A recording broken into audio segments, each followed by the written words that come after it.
more plays, more dates, man. I'm already excited for you to come in person. Huge YouTube channel. You're on every social media platform in the planet.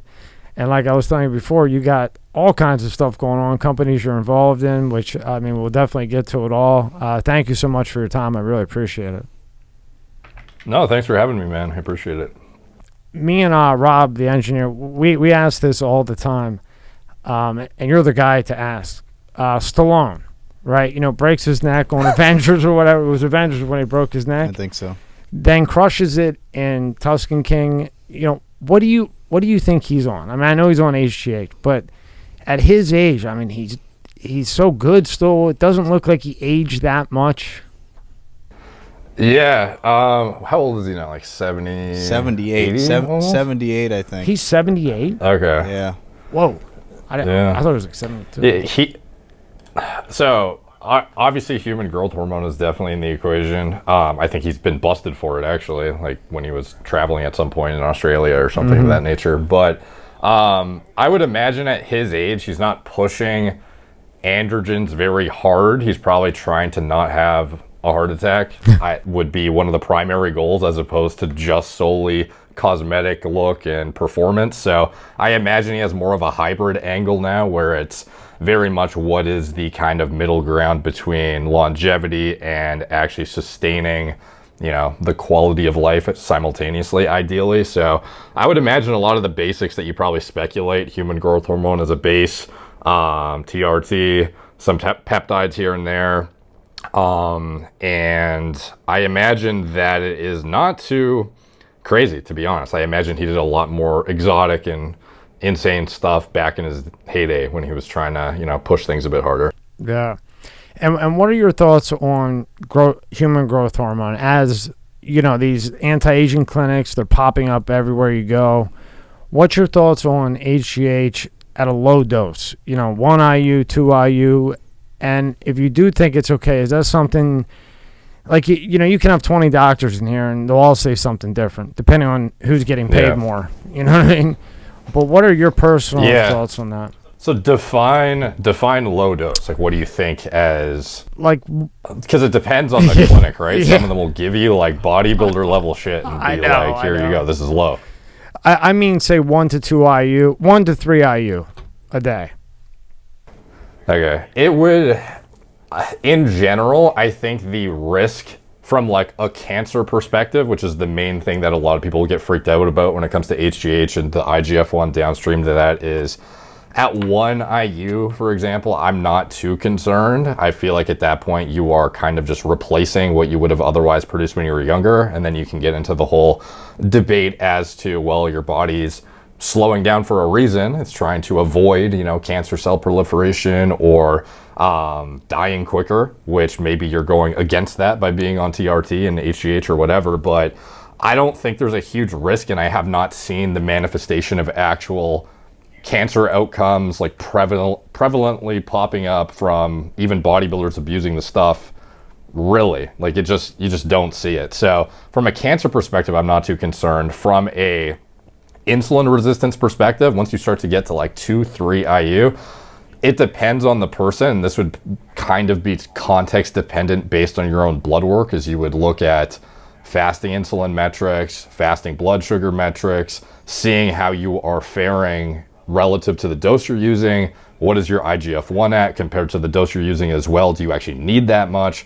Some people don't need that much. You might be able to use 1 IU and have an IGF-1 that's like high normal, and I would consider that like kind of the sweet spot if you were going for the kind of hybrid of longevity plus performance. So I think 1 to 2 IU in general is pretty benign, but there are definitely clinics out there that push the envelope and will, you know, prescribe whatever the fuck you want, essentially. And at that point, it's once you start getting your IGF-1 up to out of the reference range territory, in general is a good kind of reference point, it's probably overkill, because GH in itself does not actually build muscle. Like, there's no, you could go find studies on people using 20 IUs of GH and building no muscle.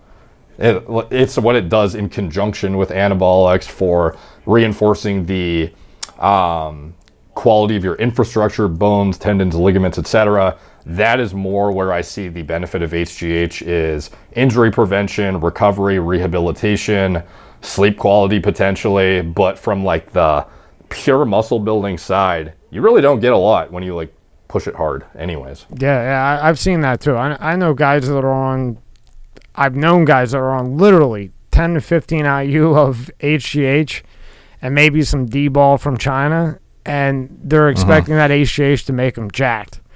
That's why I was just asking for anti-aging to stay younger. Like, what were your, 1, 2 IU, you stay on it for the rest of your life then, and basically you're saying it seems safe, but check with the blood too.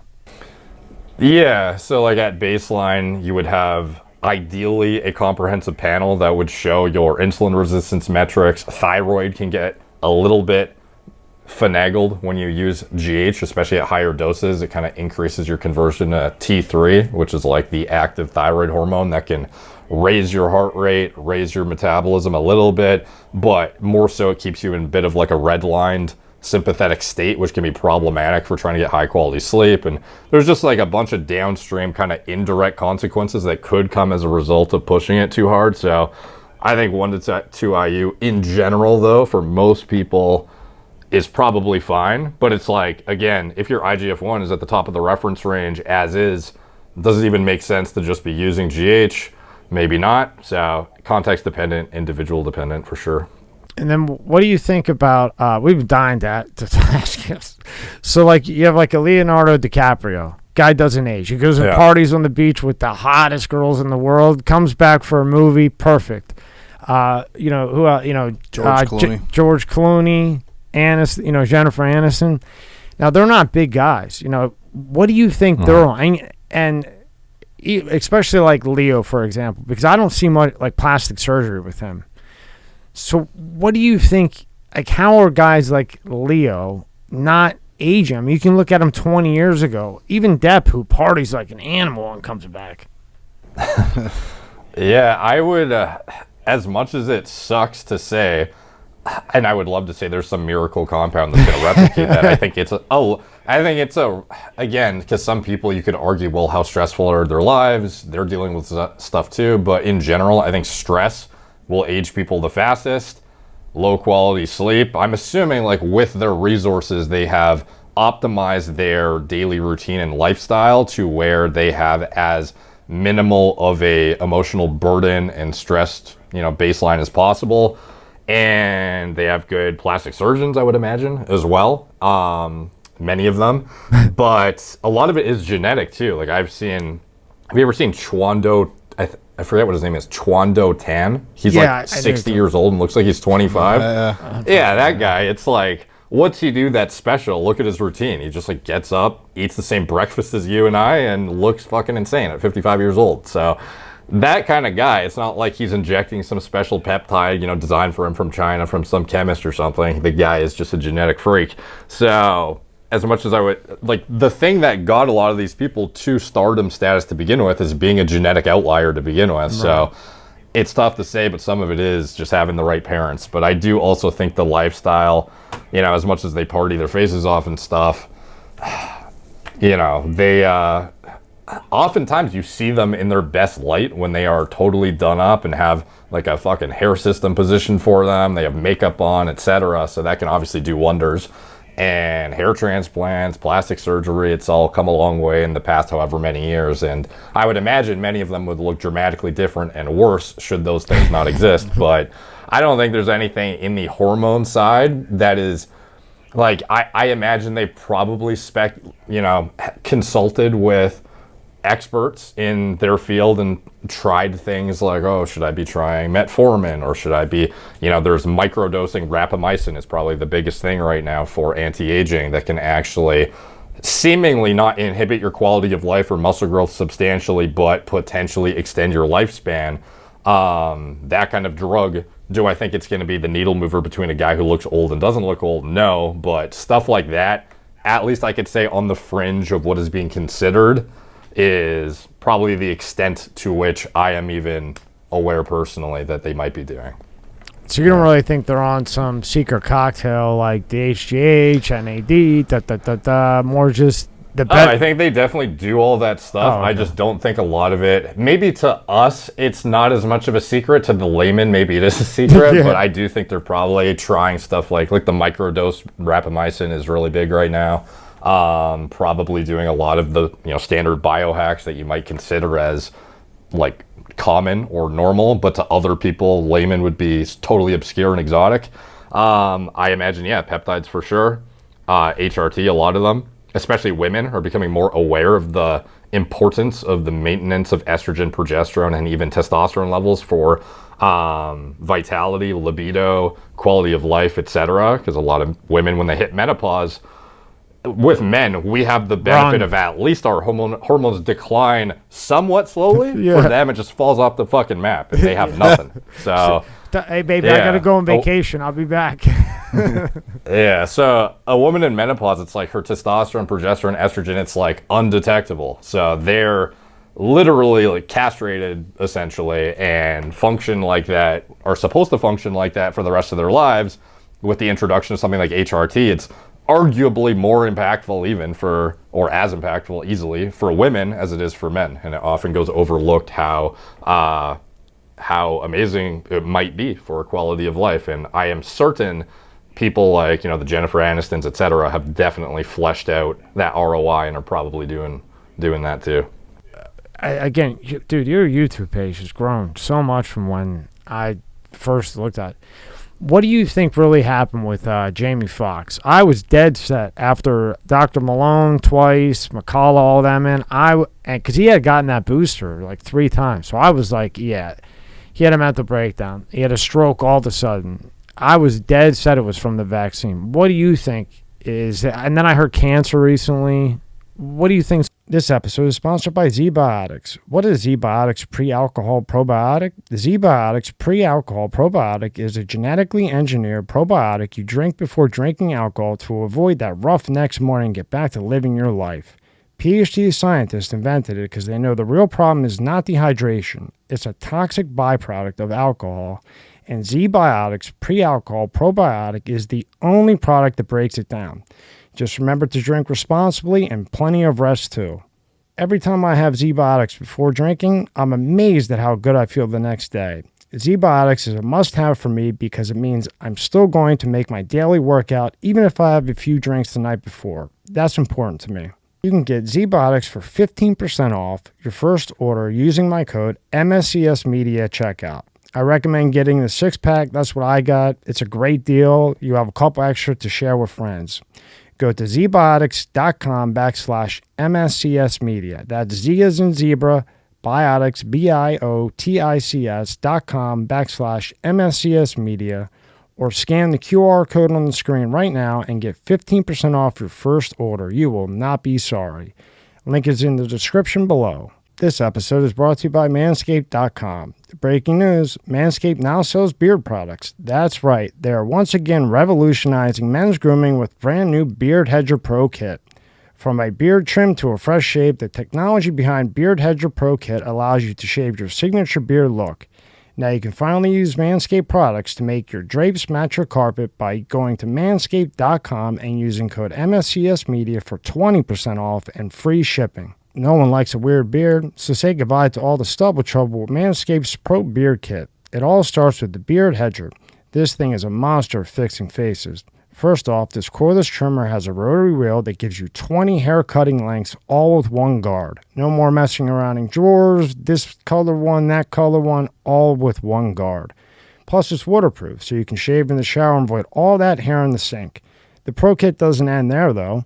First, there's the beard shampoo and conditioner. You need to remember your hair is different. Next, Manscaped's beard oil. Cap it off with beard balm. The Pro Kit also comes with 3 different gifts: a beard brush, comb, and scissors to ensure your beard is ready to impress. So get 20% off and free shipping with the code MSCSmedia at manscaped.com. That's 20% off and free shipping at manscaped.com. Use the code MSCSmedia. I have not actually stayed on top of that. So what is the story? He got I'm just reading an article right now. April 11th, hospitalized in Georgia. He was filming a movie. And did they say it was? Yeah, they said the cause was a stroke. Yeah, well, so first they said he had a mental breakdown, that he was flipping out at the movie theater, yelling at everybody. He had a mental breakdown, admitted himself. Then it went to he had a stroke. Now I had read yesterday, and you know how these sites are, that he might have cancer, but the family isn't talking. But then when I looked into it more, or I think it was Dr. Malone, the mRNA inventor, he had said that he had gotten the vaccine plus 3 boosters and thought that was most likely the cause. I didn't know if you looked into that or not. Yeah, it's tough to say, man, because a lot of these people, they will just lie to make it seem as favorable as possible what the outcome was. Like even, bodybuilders, when they get hospitalized from abuse of steroids or fill in the blank compound, they will make up some reason like, oh, I got food poisoning. It's like, oh, that's why you're in the hospital. No, you took a fucking diuretic and you almost killed yourself. That's what happened. So stuff like that is, I imagine you may never know the truth about a lot of the stuff that happens behind the scenes, especially with the celebrities. But if you got vaccinated, from what I've seen, the probability of clotting definitely increases fairly significantly. But fortunately, at minimum, because I've thought about this too myself, is how do I cross-reference if I'm just screwed now and my blood is going to be permanently altered or something. There is a few markers you can check, like D-dimer is something in your blood work that will show if you have any existing clots, and then also fibrinogen, and these are things that ideally you can use to cross-reference against, like, is my blood normal right now given what I have been administered, and it's better than just like flying blind and not knowing what's going on. So with him, it's until we have more info, it'd be hard for me to say, especially just hearing it for the first time. I could probably give a reasonably educated opinion if I knew the whole story, but that's tough, man. Like if somebody was acting manic on set too, like I would go to drugs before I would think anything to do with vaccinations. It's like, what is this guy hopped up on fill in the blank drug and ended up having a I don't know, just like a fucking mental break on set as a result of abusing stimulants or what? Because some of these guys too, they will be abusing fill in the blank dopaminergic drug in order to feel more energetic or lively or seem more charismatic or whatever it may be. And sometimes when you push that stuff for too long, for too many years, you just end up basically going insane. Boom. So yeah. Never know. Now, you had brought up peptides earlier. When I was looking at them, and one quick thing with the vaccine. So Dr. Malone, who invented 9 of the patents for that mRNA, he took the vaccine. So he wasn't allowed, they wouldn't let him really do any studies here in the U.S. He went to Japan, did whatever. He was concerned. A good friend of mine, Chris, who runs Podfest, he's like 34, boom, clogged artery. McCall had to go help him out of nowhere, just out of nowhere. And Malone had found that there's some evidence that red meat seems to stop that spike, the protein spike, from mutating so much, and it can kind of stabilize it, along with, I believe you said ivermectin. Yeah, ivermectin. Interesting. Yeah, I would just be speculating myself as to what the best thing to do in that scenario is, but I definitely increased my dose of blood thinning supplements around the time I got it, because I was pretty concerned myself. So all of a sudden my omega-3 dose jumped like double, and I was taking baby aspirins every day, and I don't know if that actually is going to help or not, but I mean, it was I was definitely concerned personally too.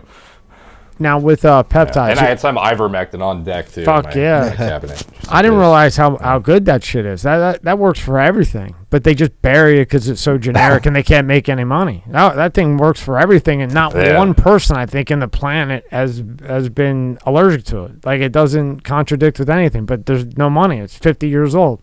There's that. Yeah. No, it's wild. It's some of the stuff in the pharma industry that gets buried because it's not profitable. That's unfortunate.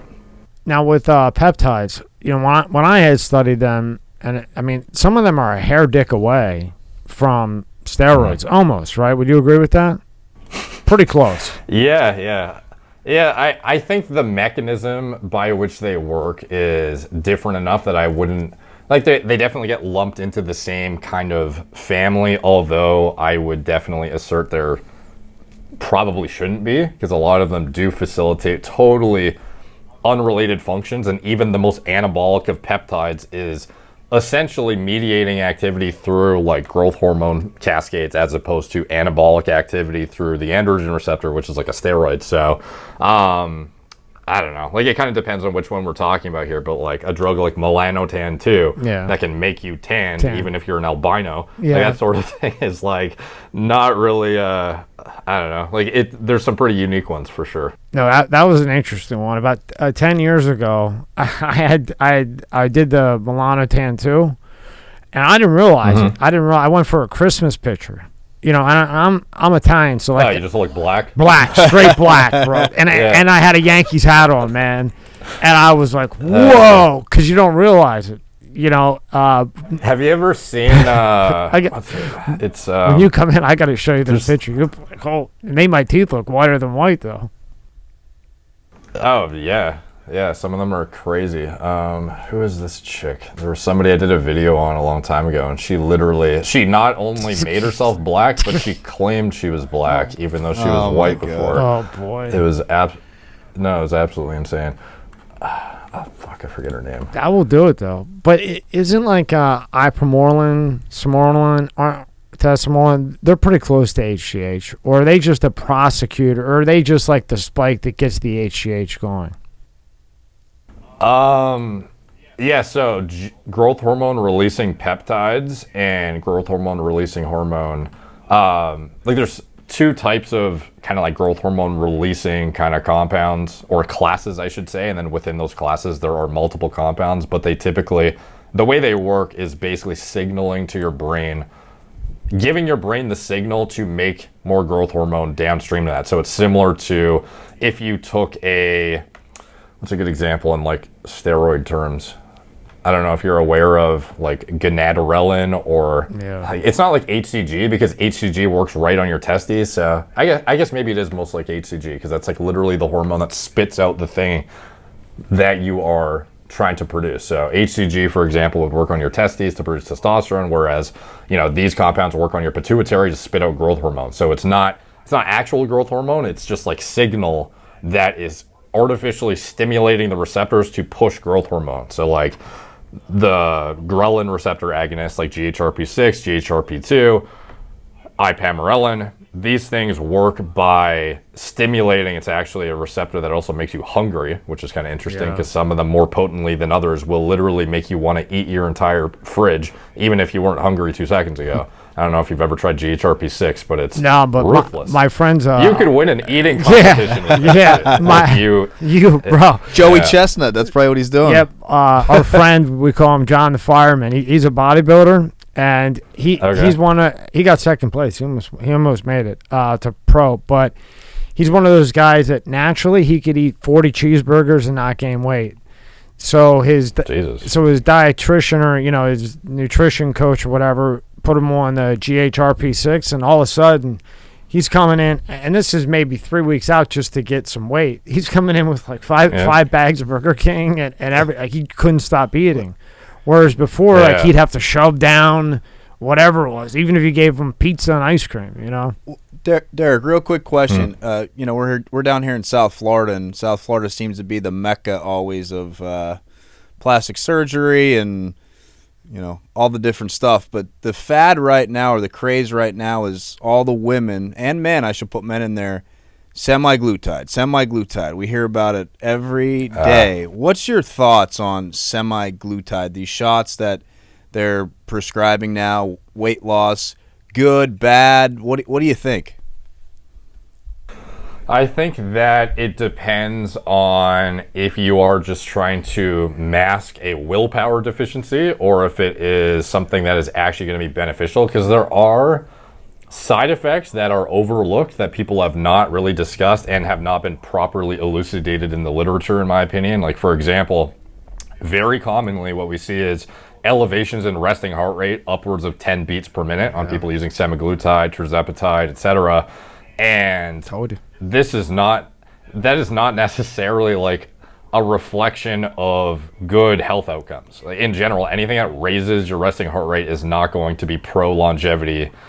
It is going to be taxing on your cardiovascular system. So even when people are, and the wild thing about it too is when you're losing a lot of weight, for you to still have an increase in resting heart rate, typically the most impactful thing on lowering blood pressure and resting heart rate is going to be getting in shape and losing weight. So if you're losing 30 pounds and you still have a resting heart rate bump, like, what is going on with that brain interaction with this compound that is making you like fucking freak out essentially? I have no idea. No one really knows, but it seems to be not good, whatever it is. So I think that the people who are using it kind of as a crutch to stay shredded and they otherwise were already in good shape to begin with, the ROI probably is not worth it, just risk-wise. For people who are actually obese though, and otherwise have no other alternative really, because they've, tried, or they actually have, appetite satiation feedback systems that are just, I don't know, worse than the next person through epigenetics or their,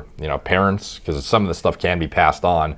The guy who is full all the time versus the guy who's hungry all the time. Like, this is partially genetically driven at the end of the day too. So those kind of people, the ROI for them, losing the weight, like, they're going to have such a more impactfully positive difference in their biomarkers and their health status and vitality and quality of life from losing the weight than from whatever, indirect potential consequences there may be from using it, at least probably in my opinion. But for people who are doing it kind of as a, I don't know, band-aid approach for, I used to use Adderall to suppress my appetite, and I'm going to use Semaglutide too, or this or that, and there are certain people who are doing it in a fashion that is more for the cosmetic stuff rather than the actual health outcomes. So I don't necessarily think it's bad either for the people who just want the cosmetic benefits and they are able to get, eke out another however many % body fat off their physique with it versus without it. But it all has to be brought into like an ROI weighing the risks. So I don't necessarily think you should or shouldn't do it, even if you're somebody who doesn't necessarily like medically on paper qualify. I just think the risk might not make sense for the normal, healthy, fit person who's otherwise fit anyways. Yeah.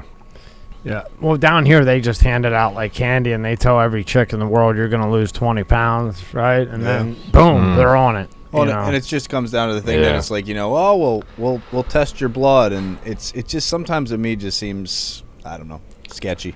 Yeah, there's like a risk of some rare type of thyroid cancer seemingly, and then there's also the resting heart rate thing is probably the main thing that freaks me out. But it's tough to say because it's not like this is a new drug. It's kind of interesting because I have been making videos about it for 2.5 years now or something, but even well before that, it didn't bleed into like the bro fitness scene for a long time because it was just a diabetic drug that was never really highlighted for its impact on weight loss metrics. And then they kind of made it a more easier to adhere to compound via creating one that has a half-life of a week. So with semaglutide, you can inject it once a week. So the likelihood somebody's going to use it indefinitely is magnitudes higher than somebody who has to pin. Like liraglutide is probably one of the most prominent ones before semaglutide, and you had to shoot it every single day, which a lot of people just aren't going to adhere to. So it became kind of bled into the fitness scene a little bit, and people started using it on like their competitors who were dieting for shows and otherwise need every single appetite suppressing vector that they could pull out essentially. And then it kind of bled into the mainstream too, as some of these celebrities started getting it prescribed. Even Elon Musk is on it, like everyone's on it. So it's, but with that said though, it's certain people like Elon, could Elon benefit from it, from his body composition before it versus after it? There's certainly an argument that the guy's healthier now from it. So depends. Goes both ways. I'll tell you a funny story, and then I want to get your thoughts. So, like the NAD plus shit, blah, blah, blah, blah, blah. The IV has been forever, but recently everything online, NAD plus, you take it home, blah, blah, blah, blah, blah. Okay, so I get a prescription, pay out the ass for ridiculous price. Okay, once or twice a week. All right. Then I go and I get it from a doctor a friend, like a doctor that like I know isn't full of shit. And it was, and he's like, okay, you take 300 milligrams a day for 20 days, then you stop it for 4 months and take NMN and then repeat if you want. So then that felt a lot different than what these places online were sending. So then I ordered 5 more from online, sent them to get testing. They all came back NMN. The ones that were 425 a clip. Versus the one that the doctor that I know, he got so sick of insurance, to make a long story short, he said, look, cash only. And he's a doctor, just a regular doctor, you know what I mean? But he could prescribe whatever. But he got sick of the insurance. He went cash only, one that actually cares about his patients, you know what I mean? So then I sent his, and his was actually the NAD, not this NAD plus thing. So then you think about it, if you get the IV, they do the IV and they say, oh, well, you should get a booster, once a week. Well, is that and then I'm like, okay, well, this makes sense. That's the NMN that you would take after it to keep the NAD spiked in your levels. So that's my funny story. And then my question is, what do you think of NAD? The benefits, the risk, so on and so forth. Because that's another thing that, like you were saying with the other one, that, boom, now it's in like the bro world of anti-aging. Yeah, it's I think a lot of these clinics don't really have rhyme or reason to the protocols or what they're prescribing, because there's no real proof that it does anything beneficial to begin with, other than the fact that you decline in age, and there are rodent studies showing crazy longevity outcomes. So mice, right? If you want to extrapolate that, so it's like if you extrapolate that to humans, like sure, there might be some purported benefit, but it's tough to quantify, because it's like I don't really know anyone who has gotten chronological age metrics done and then solely used the NAD plus stuff and then got their age assessed again. And even those clocks are like finicky as hell, not necessarily trustworthy. So it's that's an area that I feel like the ROI for most people is probably not there, given the uncomfortability of it, the expense, time investment, because you have to sit there and like do a push IV for however long you can, depending on how much you can handle. Some people can have to sit there for a while and like get the whole thing flooded in. So it's some people swear by it though. Like I have friends that I do refer to and are high quality sources of information that feel like it does make an impactful difference on their quality of life. So those individuals, were they just, B vitamin deficient and are otherwise getting it, mainlined into their system in a mega dose and restoring a deficiency, or did they actually need the NAD plus specifically? I don't really know, man. It's like I don't use it personally, but I don't know, maybe as a molder, I might consider it personally. I think it's kind of hit or miss as a, and the NMN, NR debates and some of the finicky behind the scenes, clearly conflicts of interest of the people who have hyped it up. Sinclair, you mean? Sinclair? I saw him on your web. He's definitely in the mix for a guy who has like obvious incentive to make it sound amazing. Yeah. But I don't think it's as good as is. Like, I feel like he does an okay job on the podcast he's on without overhyping it, but when you find out all of the financial interest the guy has in relevant things after the fact, it's like, oh, maybe you should have disclosed some of this stuff on the podcast and more transparency. So I don't know, man. It's I would love to give a good defined answer on this subject, but it's one of the ones where I think if it gives you a clear, distinct difference in quality of life before and after in an acute time frame, might be worth it. But if you have no perceptible difference after using it, I would probably not be doing it. And with Sinclair, I had seen him on your website because I was watching him too. And then I realized, wait a minute, I saw the financial interest and I go, wait a minute. And all of a sudden it's banned. Banned on Amazon, banned here, banned here. I'm like, oh, okay, I see what he's, in my opinion. All right, I see what this guy's doing. Can you pull up his Derek's YouTube? But that was some crazy shit when I saw that. Because, you watch him, he's very careful how he talks. And nice guy, he knows his stuff. But You never know with this stuff. With the money, it's just ruined everything. And the stuff that these HRT clinics are giving, bro, holy hell. Oh yeah, just like research chemicals, like as a giving the illusion that it's pharmaceutical grade and it's all, by the book, but they're actually prescribing 7 different things that don't really have a actual FDA approval or application that makes any sense. It's just like, for your HRT, you need 11 different drugs. Yeah, and the best... Probably not. Derek, and the best is they'll give them... go to homeowner's website. The best is they'll give, and I've seen this many, many, many times, I'm sure you have. Bro, they're giving out Test 500. They're prescribing. Yeah, no, some of these clinics are like bona fide underground labs, essentially. With no Litro, no Adex, they're like, here, take the Test 500. Here's some Winstrol. Here's this, and I'm like, you're not taking Novodac, like No. The Liver King stack, bro. And I'm like, okay, well, gee, I wonder why they're doing that. Because, one, if you don't, turn into a mess after it, when you get off the test, you're going to feel like total shit. So, because you have nothing to balance out with the anti-estrogen. So what do you do, Derek? Oh, doc, I feel like shit again. Okay, here's $400 for a bottle of sip. You know what I mean? That's what they're doing. In my opinion, that's what they're doing. Yeah. Yeah, I think the difference, and it sucks because this is an industry that I participate in myself through Merrick Health. We make the majority of our money on services and actual information and education of our clients and patients, but a lot of these clinics, they literally are just like the reincarnate pill mill, essentially, but in testosterone version. They will just, hammer out as many scripts as they can, prescribe as much as they can without killing you, and just make as much money as they can because it's all cash. So prescribing you an HRT protocol with Winstrol in it, it's like, come on. It's just crazy. When did I stop producing Winstrol naturally? I don't recall. Go to our home on his YouTube. So I had seen that it says, I didn't even realize this. The new law will make TRT almost impossible, or could make it impossible.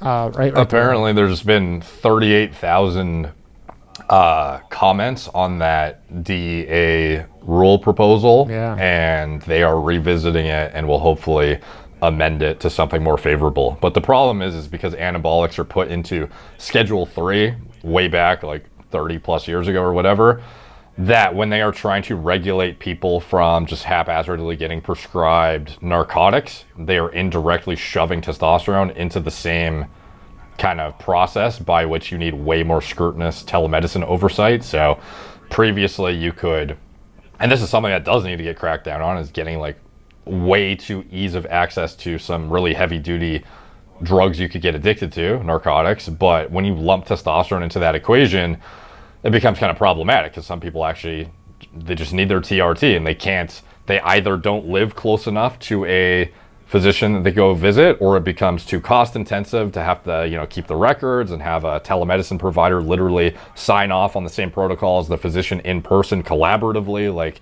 there's a lot of stuff that will make it a lot more difficult for a lot of people on hormone replacement to get what they need should this go through unchanged. But hopefully they are going to amend it, because it would suck otherwise. Yeah, and obviously your killer YouTube page is at more plates, more dates. Awesome page, man. Oh, and you do a ton of work on there.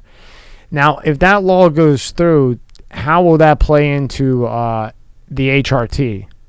Because you got the TRT and the HRT. Yeah, it's in general, it's going to require everyone to have to go see a doctor in person, and then that doctor has to actually sign off on the protocol that the telemedicine provider would have otherwise just prescribed to you anyways. So you have to literally have your telemed doc on the phone on like a Zoom call with some local guy and being like, hey, are you good with this? You good with this? And then they have to keep a record of it and sign off on it all. It's just for some stuff where it's intense medication or whatever, I get it for sure, and I definitely think there is a rhyme and reason to not just letting people get prescribed in mass scripts of aggressive drugs that they'll get hooked on for life or whatever. But when it comes to, you know, basics like testosterone, it's difficult to wrap your head around this being like a positive change, other than, you know, it'll definitely stop a lot of those companies from 500 mg prescriptions a test for sure. So that's a benefit. But and the at trend. the same time, it's Derek, dude, I watched yeah. what you know what trend does. I had two friends, believe it or not. Their name was Dale and Yale. They really were, and they were on trend. And this guy was 5'4", Dale, and he wanted to be like this other guy we knew in Philly that was 6'6". So he was on trend, everything. It made him so freaking. It made him so fucking nuts. He climbed up in a tree, like camouflage and everything. He thought his wife was banging somebody. We're there watching him in a tree. Classic. Ripped the screen door off, went in, and there she's in taking a bath. Like it's nuts. But they're prescribing it, bro. Like, you have videos of it. They're prescribing tren. Are they crazy?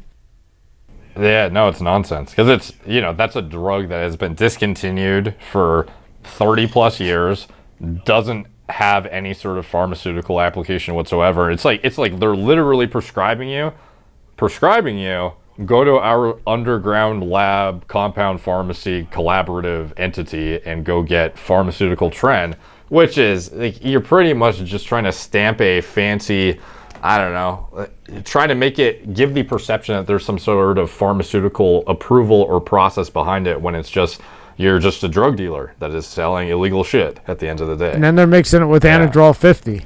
How do you think that guy's acting? Yeah, No, they aren't. not normal. No.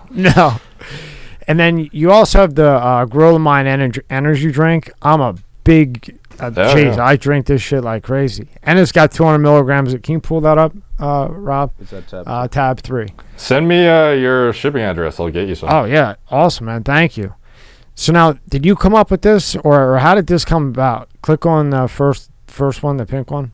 The brand or the energy drink itself? Both, or either or. Okay, well, the brand, it started in I actually don't even know for sure if it was I think it was 2018 of January, or 2017 December was like our official launch date. And it was centered around nootropics initially. So that's cognitive enhancing supplements.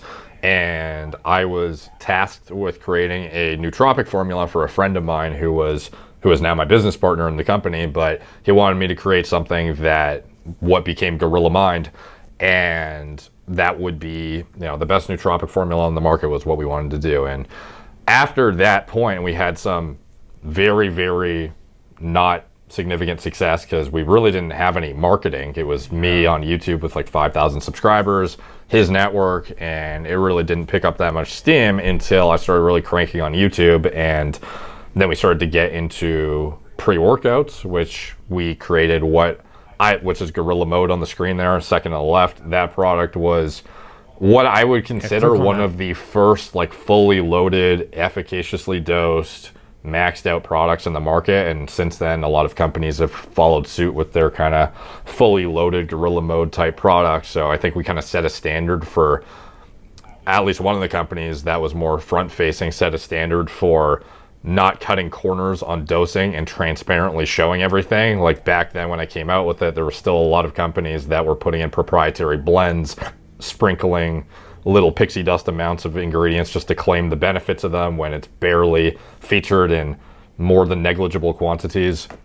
And that had a lot of success and really took the company to another level. And then since then, it's just been me formulating stuff that I either use myself or feel is valuable or worthwhile to kind of venture into, and doing my iterations of them. And then the company has kind of blown up recently. And then we came out with what has been in my, I don't know, it's been on my mind for years, is I know I could come out with a better energy drink. And I know it's super saturated go back to the industry. Energy drink, so it shows the ingredients. Because the energy drink, that as soon as I saw that, because I'm like you, that's my thing. It's on the front page. Yeah, it should be in the shop drop-down menu, but we right have there. Not added it to the... Click on that. Yeah, that's awesome, man. And 200 milligrams of caffeine, which is much more. And it actually has 200. Down, scroll down, Rob. Yeah, so down in the nutrition facts underneath that, you see the energy matrix. So for us, that was Like, I've just seen a lot of energy drinks come out that realistically, Monster, all these companies, it's essentially caffeine plus taurine and some sprinkled B vitamins, essentially, and, calorie free, artificial sweetening, etc. It's kind of, a lot of it is the same stuff at the end of the day.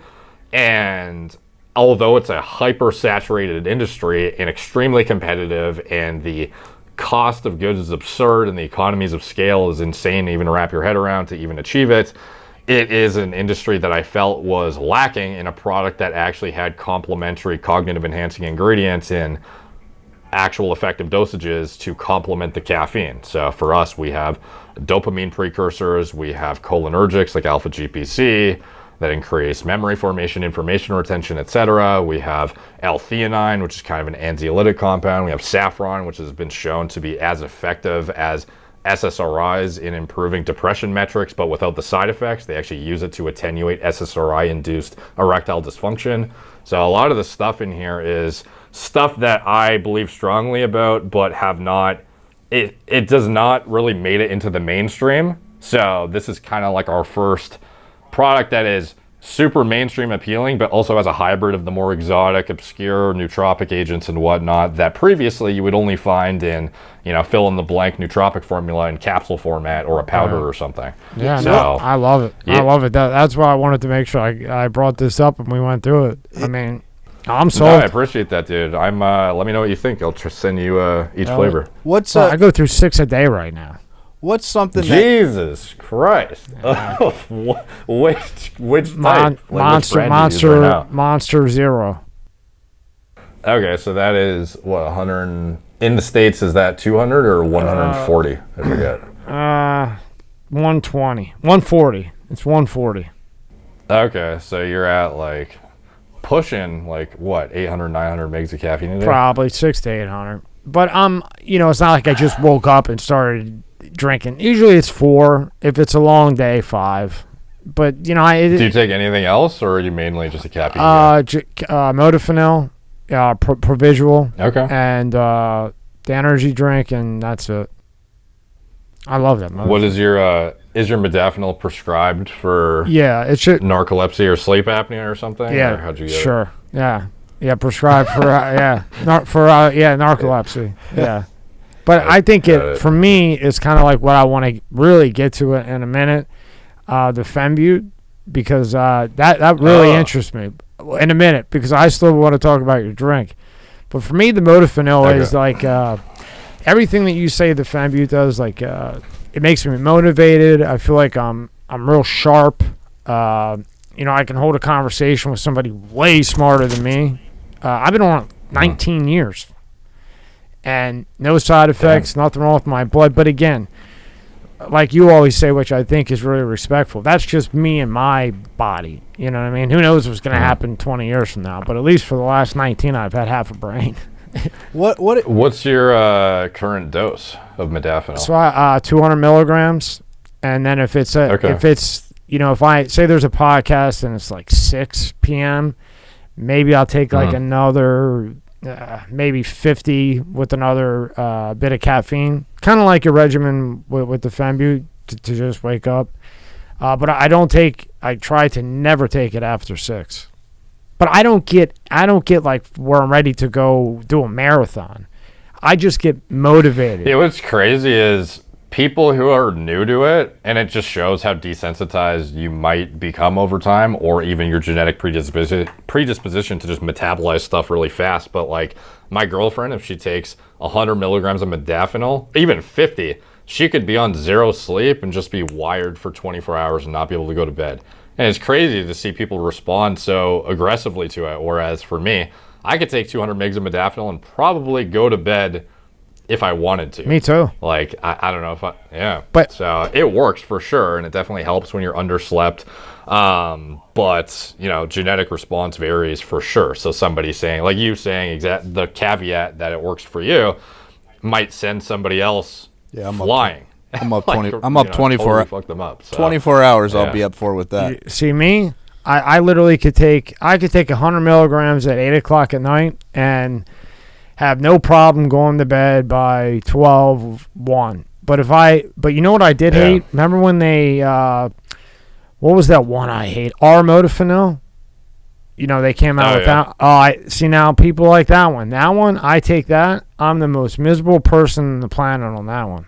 I was like, oh, okay, this is something new. I'll get off of this for a while. Got that prescribed. I irritated all day long, just constantly irritated. Oh, jeez. So it affects everybody different. One of the things I hope to accomplish with this drink too is it has something called uridine monophosphate, which is shown to restore destroyed dopaminergic neurons in the brain. So from the studies I've seen and the way it interacts with, at least, again, it's extrapolated from rodent literature, but also how it seems to play out in humans is when people take cocaine or amphetamine, but then they are co-administered uridine in these rat studies, they respond more potently to these like heavy duty drugs, whereby they actually get more dopamine producing potential or expression from the receptors themselves, to where you could hypothetically improve your sensitivity through the use of uridine. So you might be able to actually get more out of your stimulants using less. So that's what I'm hoping to get out of this too. And seemingly it is playing out favorably, where people take this and they feel it like it is a 250, 300 milligram caffeine energy drink, but without the jitters, and they feel it more than they would their typical, just caffeine alternative. Because there's tons of 200 milligram caffeine energy drinks on the market. And at that point, you're just playing off of which one do you like the taste of. For us, we have this unique nootropic formula that seems to not only enhance your response to stimulants, which is great for people who are totally desensitized, but it also has some of the other stuff for anxiety, depression metrics. I'm not going to assert that it does specific things for those, but there's a lot of literature to reinforce the ingredients in the formula accordingly for those purposes. So it's really promising, and I'm hoping, I think it's going to blow up personally, because this is the first product I sat in an office for like a week plus just taste testing, and that's all I did. And this is the best tasting product we've ever come out with. So I think banging the taste as well as the formula, it's going to be like a double whammy success. And last thing on this, and it looks to me from what you have in it, you get, because sometimes I've gotten energy drinks with whatever, you can call them energy drinks, with 200 milligrams of caffeine, and I don't feel good. It's too much. They might say 200 milligrams, but it feels to me like there's 500 in there. With what you have, and obviously you're a trusted guy, but what you have within it, it seems to me without having one, just reading it, you would get a sense of euphoria with it as well. Yeah, the mood elevation component is definitely distinct from what you would get from another product. So I'm hoping, so far it's, only been out a couple of weeks and the reviews are pretty damn good. Everyone seems to love it. The taste is great. So it's just a matter of getting distribution now, because it's kind of, one of those products that if you don't have distribution, it's kind of impossible to become successful with it, unfortunately. It's, a lot of our stuff we do amazingly on Shopify and Amazon, but when it comes to energy drinks, if you don't have distribution, you're kind of screwed. So we'll see how it plays out, but I'm pretty optimistic about the product in general. I'm rooting for you. For like Joe Schmo. No, thanks, dude. I appreciate it. No, not really. I think it's going to be awesome. You're sold out of fucking... Thank you. 4 of the 6. For like Joe Schmo who walks into 7-Eleven or Wawa and there's a whole choice, there's sections now of energy drinks, right? What should Joe Schmo look for? Because, I know everybody goes by taste, right? Oh, this tastes great. But, are there things that, if you pick it up and turn around the back and they have all those big words that are well over my head, I don't know what they mean. You do, but, what should I look for? What should I be like, okay, I don't want this in here, but this is good in here? What are those things? Because there's a million choices. Yeah, I think primarily it's going to depend on... Because when it comes to energy drinks, if you're looking for the most potent effects, you could always get a powdered supplement or a capsule nootropic formula and get a more cost-efficient version of that, but you're not going to get the experience of like a cold drink that you can sip on. So one of the first things I would look at is, how how much do you want? There's like 12-ounce cans or 16-ounce cans. I think 16-ounce is kind of like what most people like. So size, and then the caffeine content relative to the size, because if you finish a drink faster, that's a 200 milligram caffeine drink that is 12 ounces, you're going to finish it faster than a 16 ounce. So you might feel the hit harder and it might be overwhelming. So it kind of depends on the person.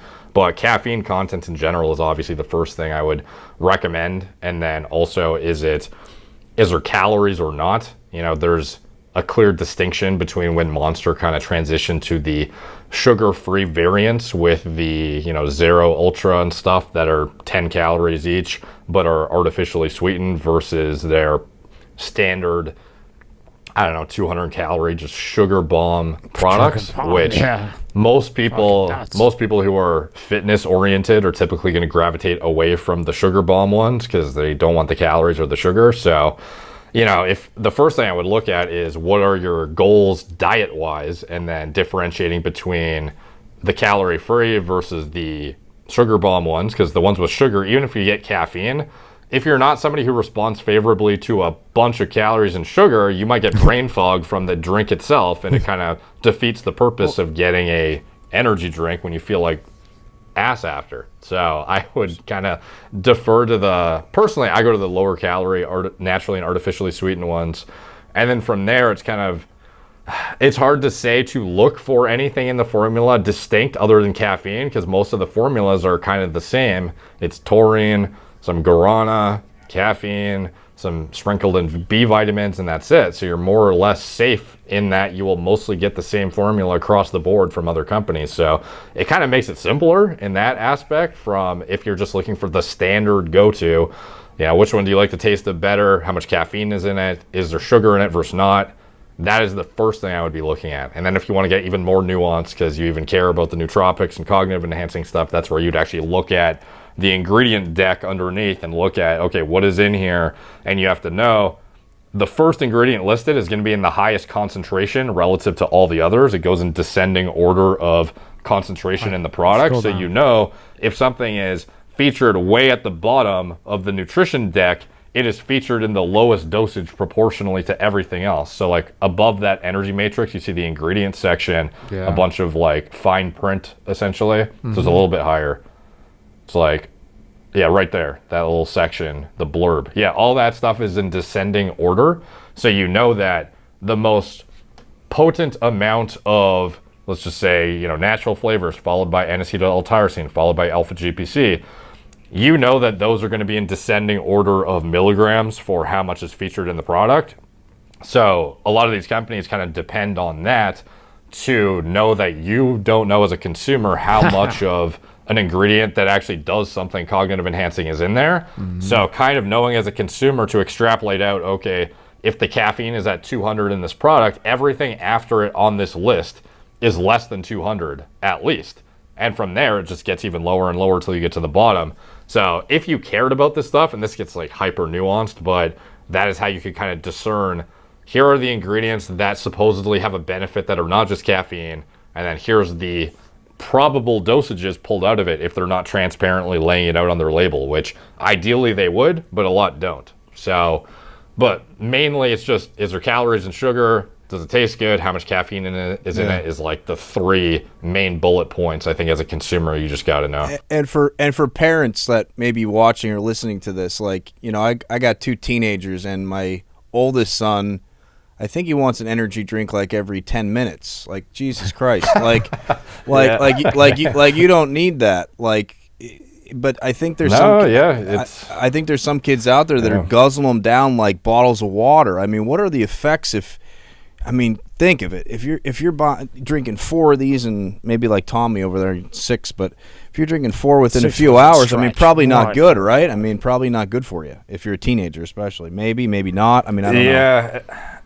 Like, this is one of the things that's tough, because it's the impact on sleep quality will highly vary depending on the individual. But in general, if you are a young developing person who relies on high quality sleep to facilitate even growing to proper size, that is something that should definitely be considered, is how is this affecting my sleep mainly, because the half-life of caffeine is on average 5 hours. So half-life is how long it takes for a drug to get halved out of your system, essentially.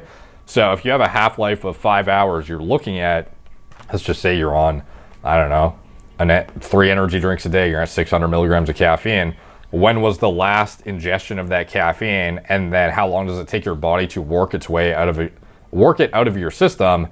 Like, it could be in your system, inhibiting your sleep quality without you even knowing it for like perpetually. And then the next day you feel underslept because your quality was poor. So you take your energy drinks to kind of make up for that deficit. But then the energy drinks have a vicious circle effect where it's still bleeding into your night and kind of inhibiting you from getting deep restful sleep. So I'm not going to assert that, you know, every teenager should have sleep tracking devices, but might be worthwhile. Like that's a great point. Abusing stuff like that. Yeah, like if I had a kid and they were, I was trying to, you know, track everything and meticulously make sure they were on point. Like, I don't even think this is considered that biohacky. It's just like, you know, an Oura ring or like one of these things that tracks your metrics and seeing what is your resting heart rate while you're sleeping? Is there crazy fluctuations in how many wake-ups you have? Are you getting enough deep sleep? And then if you aren't getting good amounts of those, why is that? And then kind of working backwards and kind of accordingly dissecting out what is it in your lifestyle or supplements or drug intake, caffeine, whatever it is, that is getting you to this point where you can't rest and recover adequately. Because you don't want your kid to end up, you know, not fully matured or fully grown or have some sort of deficiency because you know, let them get away with poor quality sleep. Like, that would be terrible, in my opinion. Yeah, that's a great point. That's a great point, Derek. I never thought about the half-life and what time. That's a great point, because really. I think more and more teenagers, at least what I see, not from my son, and he doesn't get more than one, but I think teenagers now are just accustomed to banging down energy drinks like crazy, and you know, I just always wondered about that. And the other thing I always wondered about, you know, you talk about the natural sugar versus the fake sugar. Like, is there any tests done that show that, again, you don't want a crazy amount of natural sugar either, right? Or crazy sugar, but is the artificial sugars good? Or are they good? There are some that are seemingly, or at least are stigmatized less, but ultimately a lot of the literature that shows they're problematic is done in mega doses in rodents. So there's no real way to extrapolate out to humans and say for certain that it's going to be negative in an impactful way.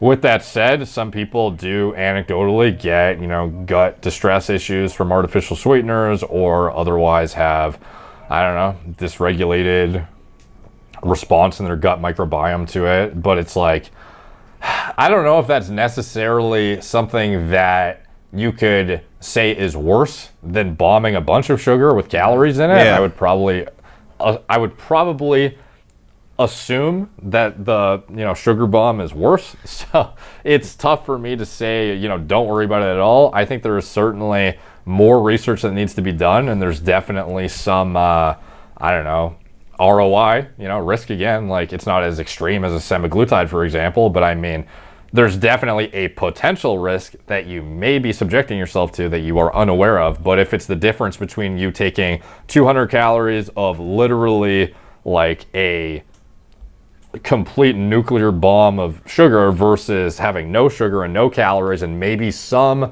alteration of your gut microbiome that is likely not actually happening, but you don't know, like, which one is probably the one you're going to gamble on? I would probably choose this one personally. So, but that's just me. You know, everyone has their own interpretation. Some people are so natural and ancestrally consistent, they don't want to do anything that is not aligning with what would be reflected in nature. So they hate the artificial sweeteners and demonize the hell out of them. But it's based a lot on rodent studies and mega doses and no quantifiable proof that it's actually bad for you. And then people will really, really highlight those points as fact and proof and evidence when it's not evidence-based. And all they're using is anecdotes of people who have taken artificially sweetened products and didn't feel great on them as their proof, which is not science. So, you know, it depends on the person. I would say if I was to bet on what is the healthiest thing you could do, for sure, it's probably do nothing. But like, You know, is that the logical choice if you're trying to get a product that, you know, you want to sip on and taste great and gives you some energy?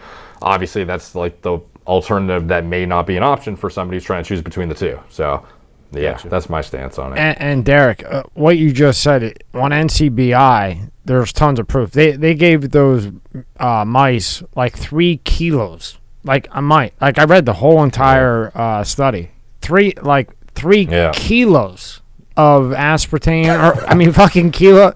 I mean, really, they gave him 3 kilos, like over a period of time. And what the fuck do you think's gonna happen? And then that person that maybe had that gut issue, that's just like somebody who can't take an Advil. You know, like me, you, Rob, we could take Advil. Some people who literally can't even function at all because they're so, you know, they have a totally dysregulated autoimmune system or whatever. Like, there are some people who can't handle anything.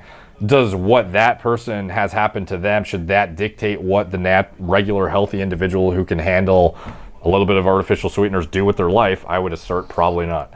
And then we know many doctors, real ones, have come out and said that, you know, they had the saturated fat thing. Oh, saturated fat causes, you know, cardiovascular issues. And now we know that the sugar companies came in and said, here's a couple billion, say it's saturated fat, when really the heart disease was caused from the sugar.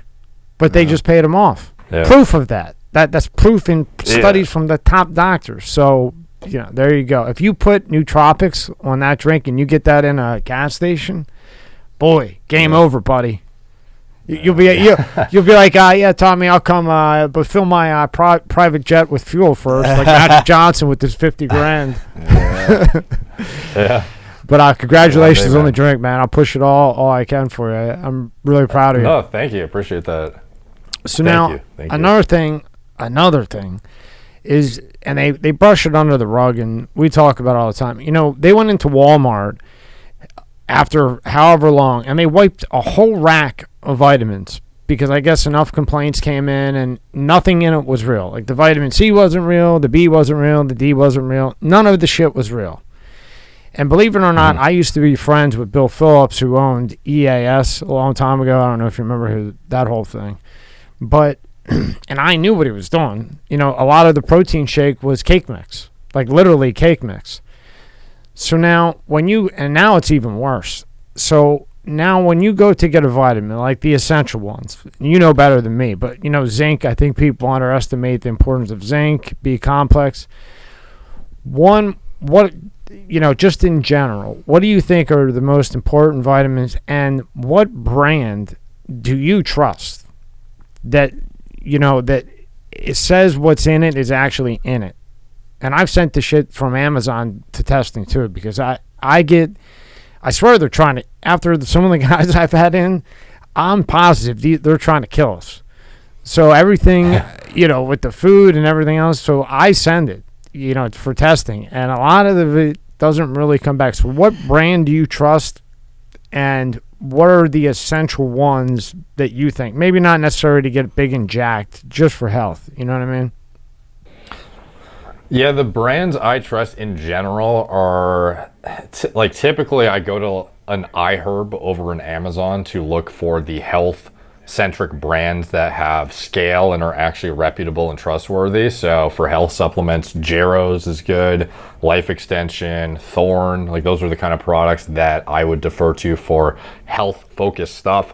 I'm hoping in the future we can come out with something that has comparable quality and has more like single ingredient compounds that I would use myself personally for health purposes. Like there are certain ingredients like ubiquinol or vitamin K2 plus D3. Like these are things I use on a regular basis from companies that aren't mine. Yeah. Which, like, why would I not sell that when it's something I believe in strongly and otherwise spend my own money on? So at one point I hope to become, you know, one of those companies myself. But yeah, those are the ones that off the top of my head I think are solid. I think Nordic Naturals is good for omega-3 fish oil.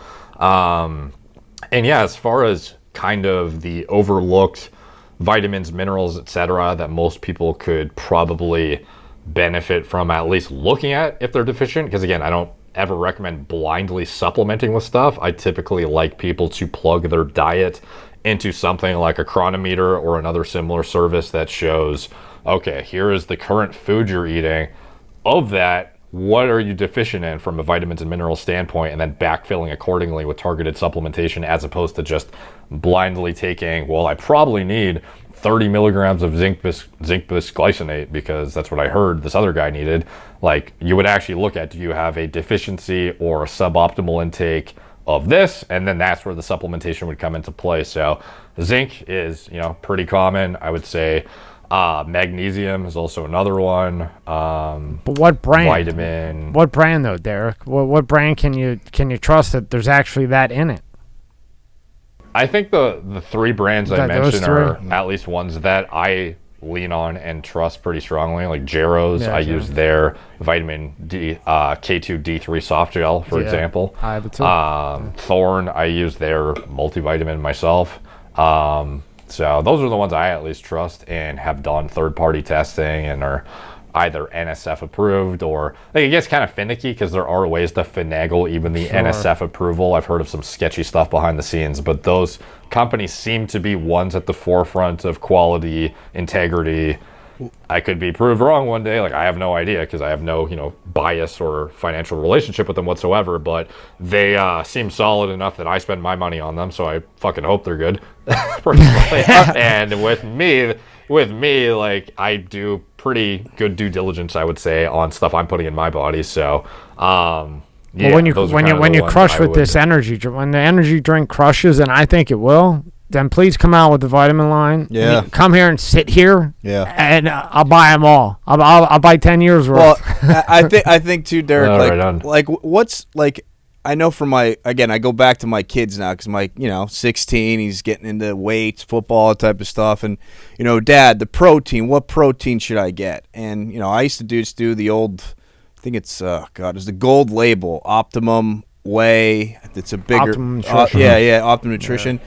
But when you Google it or you go online, best proteins or best this. They pay for that. I know. That's what I was going to say. Is there any sites? Dude, Google is useless. Fuck Google. Fuck Google. Is there any websites, though, or things that you can recommend? Or maybe it's just going to your YouTube page, I guess. But that you can say, hey, this isn't paid for by Optimum Nutrition. Like, how do you know what's good?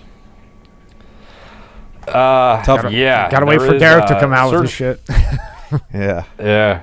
Oh, we have a third-party tested protein that is spot on, so I would recommend ours. However, there are other companies that at scale have succeeded in the protein market and are highly reputable and trustworthy and have incredible quality control. I would say Optimum is probably like one of the forefront companies as trustworthy for sure.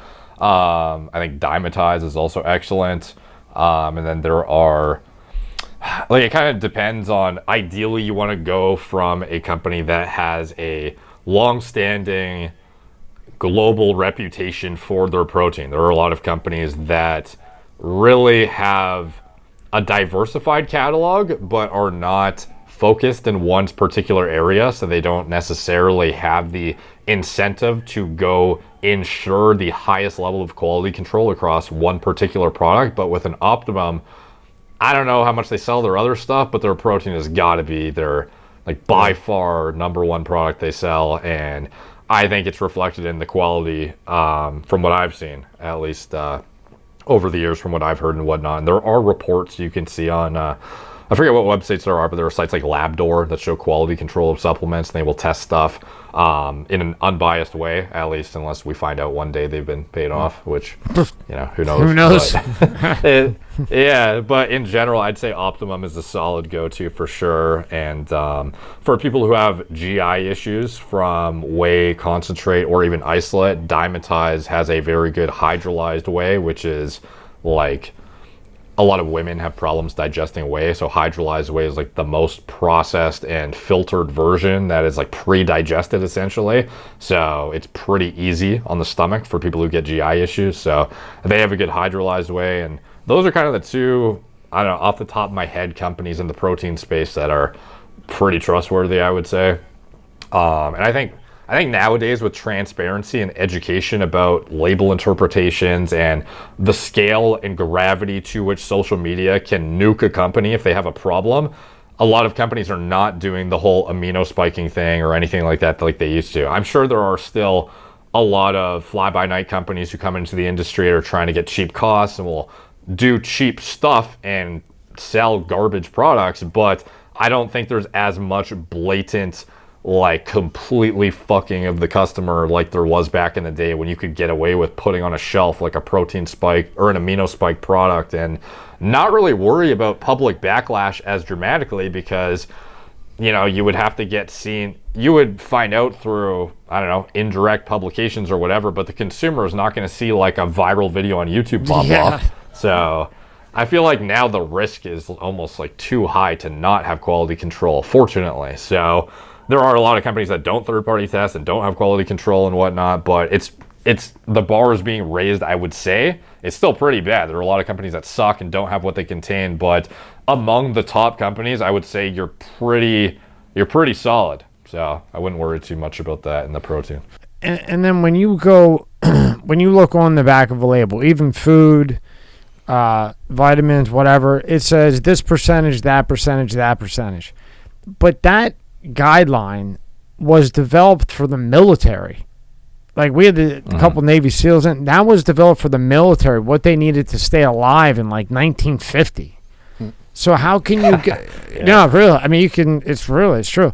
So how can you go by and say, okay, well, 1,000 milligrams of vitamin C is 100%. First off, everybody's different genetically, which is, when we're going to get to one of your other sites that you have. But those labels are from forever ago, and they were initially to keep the military alive and awake, and then how much food they needed to give them wherever they were. This episode is brought to you by Fiji. More than just water. This is not just rock. It's ancient volcanic rock that filters tropical rain, giving it double the electrolytes and its signature soft, smooth taste. It's not just water. It's Fiji water. This episode is sponsored by Aurora. Do you know what the fastest growing crime in America is? For years, this crime rate has been surging and affecting millions of Americans. I'm talking about identity theft, and there's a new victim every 14 seconds. Yet despite this, those who have had their identity stolen are often shocked when it happens. That's why I'm excited to partner with Aurora, who is sponsoring this video. Aurora is identity theft protection, fraud monitoring, a VPN, password management, and antivirus software all into one easy-to-use app. Their VPN allows you to stay anonymous online by keeping your browsing history and personal information safe and encrypted. Protect you and your family from America's fastest growing crime. Try Aurora for free for 2 weeks and see if you or anyone in your family's personal information has been compromised. Start your free trial today. Go to aurora.com/MSCS. The link is in the description below. No, yeah, it's that's the problem with RDAs. Is as much as I would love to think that even if you hit your 100% of everything, there's definitely a point to be made that even if you are there, it could be worthwhile to supplement on top or just eat more of that particular food. So I don't necessarily buy into the whole 100% equals you're good to go either. So it's tough though, because it's not like there is a defined metric for, okay, you're 200 pounds and this is your activity level, so therefore multiply the RDA by fill in the blank and then you're good. There's not really a quantifiable way to do that. And even when it comes to reference ranges in blood, it's based on people who are healthy, at least by like BMI metric standards. It's like, oh, you're not morbidly obese. You put you in the testosterone range. Right. You can add to it. And you have some guy who has like a 300 who's dragging down the average or whatever. Yeah, but that's what I mean. It's just an average. But like say like my dad is 90 years old and has testosterone of 1,000. Okay. Now, that would mean genetically or hereditarily, we just have high testosterone. But then you go in there, they're like, holy shit, you're 1,000, that you're going to have this problem, that problem, or whatever it may be. Because they go by that dumb chart that is just an average. If I'm wrong, tell me. But it's just an average of a bunch of people, and okay, this is the number, and this is how we can prescribe drugs. Yeah. No, it's tough to be able to give. I would love to be able to give everyone some sort of equation or calculation as to, okay, this is how you find out exactly how much of each vitamin and mineral you need for optimum function. But all I can really do is say, go by the percentages and at least make sure all of them are at 100. And then from there, go by your blood work metrics as to insulin resistance, hematology, kidney parameters, liver toxicity metrics, etc. Because if you have a suboptimal amount of a vitamin or a mineral or whatever, you might not know based on the percentages, but you can at least extrapolate out if there's a health process that is suboptimally functioning, that will be reflected in the blood work in a negative fashion, and it will continue to progress in this negative fashion to where you can at least extrapolate out something's wrong and figure out why that is. So if things are dialed and you have great, I don't know, glomerular filtration at your kidneys, and you have your liver enzyme markers are low, and your insulin is, like fasting insulin is low, your insulin resistance metrics are essentially non-existent, you're super sensitive, you have great looking bloods in general, your lipid parameters are solid, like at that point you can kind of assert what I am doing is satisfactory for optimal function and for organ systems to function at a high tier. So from there you can kind of actually determine, okay, what I am eating and or supplementing is actually working. So that is where I think determining what your optimal percentages of each vitamin and mineral, that's how you do it. Is it's not necessarily a target number. It's more so hit everything 100% based on like the potentially nonsensical averages that you're supposed to. And then from there, you get your baseline blood work and see what is wrong and why. And then if you have, dysregulated lipids, you can then circle back to the diet, figure out what is it that's suboptimal about this, or what am I missing that is supposed to help with lipid metabolism. And then you could maybe even just chuck it in Chat GPT and be like, what is this? And start to do research and, take that piece of info and then go to NCBI or PubMed and start to detail and dig into it yourself. And if you care enough and you will spend the time to optimize your body, like you could spend, I don't know, maybe a few $1,000 on blood work and check and doing research and whatnot, using a couple services like Chronometer or whatever, and probably dial things in to a point where you have determined what is the optimal percentage or vitamin and mineral intake for you. Because there are certain things that are clearly more specifically impactful on different areas of your blood work, to which you could at least discern, okay, if my testosterone's low, maybe it's a zinc deficiency or vitamin D or this or that. Like it's not going to be, the vitamin C or like some of this other stuff. Like you can actually discern with some specificity what is deficient potentially, and then go circle back to the diet and the supplements and kind of backfill accordingly from there, and then revisit the blood work. And fortunately with companies like Merrick Health, shameless plug, you can get like one specific biomarker checked for $15 and go get your blood done and check your luteinizing hormone, follicle stimulating hormone, and testosterone again and see, did that correct itself or not? Okay, I guess it wasn't a zinc thing because I've been megadosing zinc for like 2 months now and nothing has changed. So maybe it's a sleep thing. Maybe I will check my sleep, get a sleep tracking thing to check my metrics, or I will do this or that. And that's how you can kind of figure it out. And blood pressure too, heavily overlooked, and resting heart rate. I think these are basic metrics that everyone should be keeping an eye on and know what their averages are too. I think people really highlight the exotic sexiness of blood work, but they overlook basics like blood pressure too, and they end up with cardiovascular disease, not just from atherosclerosis, which is like a lipid dictated problem, but their blood pressure is left unchecked often, which is problematic. You can get one for $19.99. I have one. You put your finger in it, and I have a blood pressure thing that you put AAA batteries in. It costs me $50. I do it all the time just to make sure I'm not going to croak. Do you think we overlook the importance of sleep? Like, years ago, man, they busted their balls right from the time the sun came up till the time the sun went down, and then they came home and ate a nice dinner, had a couple beers, maybe a shot of whiskey, and then they went to bed, and then they did it all over again. But now it feels like we're just nonstop going, up, go, on your phone before you go to bed. Do you think that has a lot to do with some health issues for people, and we underestimate the value of a good night's sleep?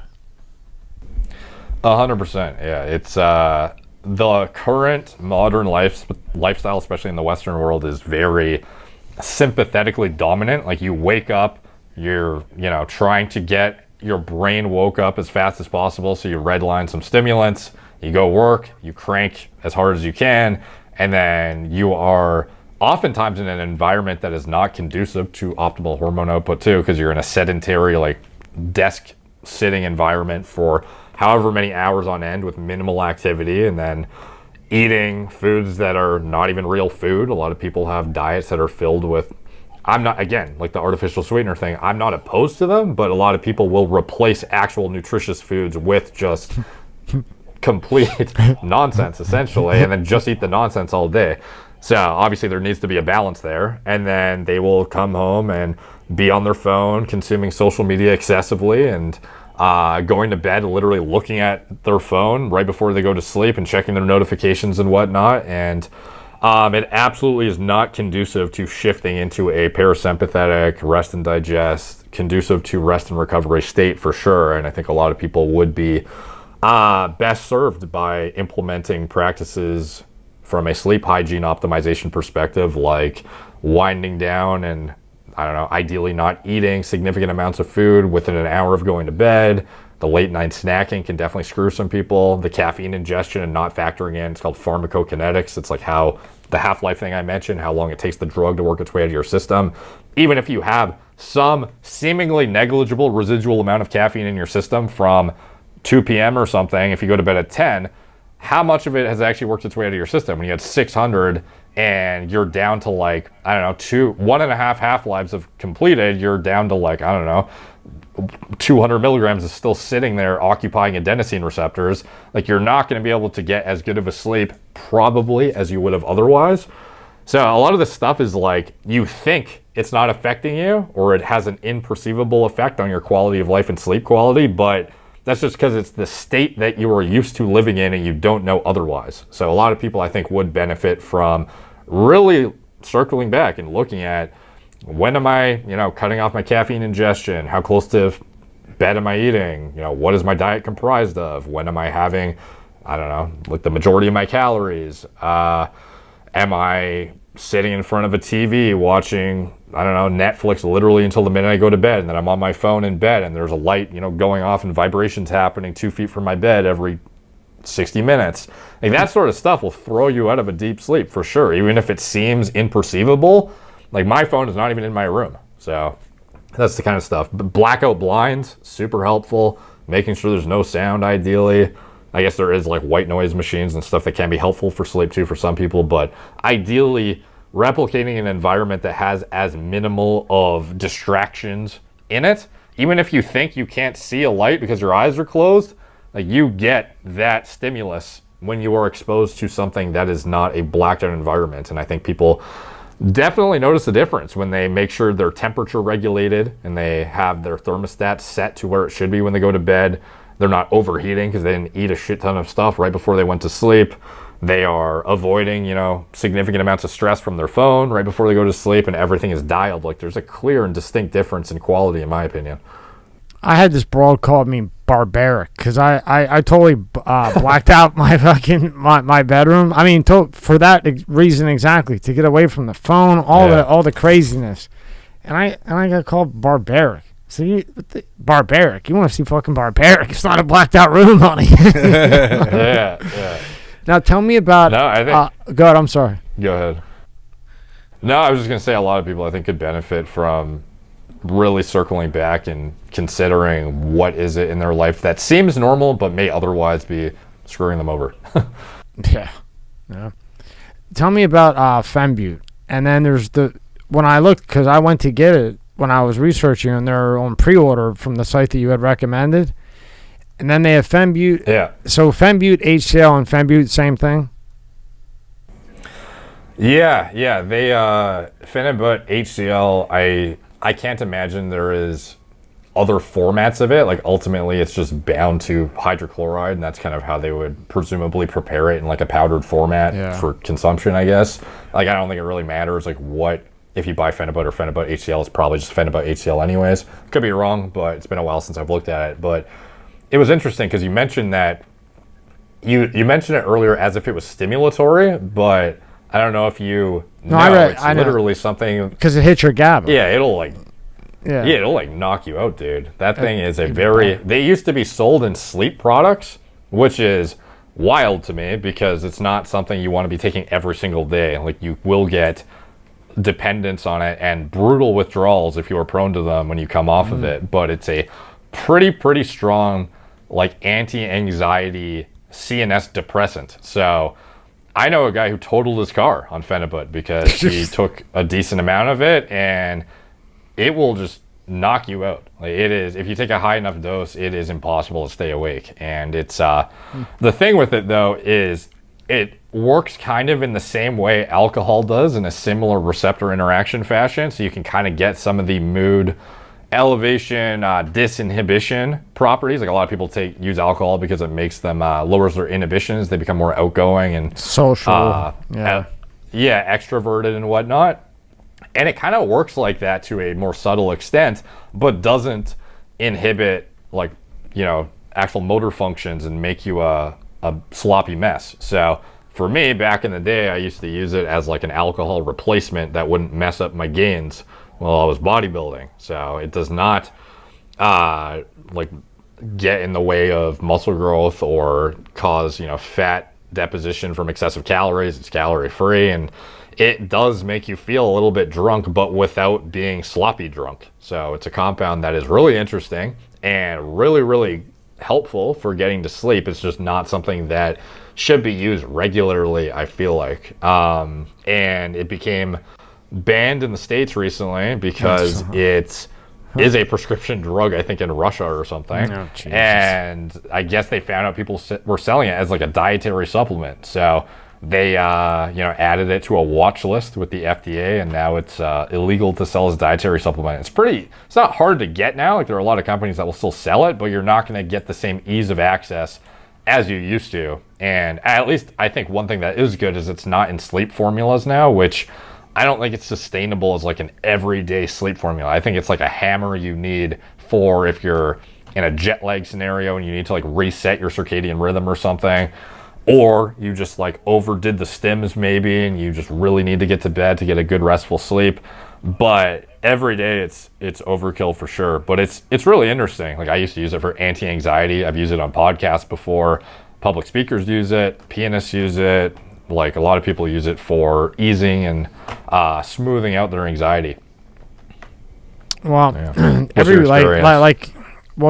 site, the site you had recommended, they're pre-ordered. All the ones that I had known are reputable. They were pre-ordered, or you couldn't pick.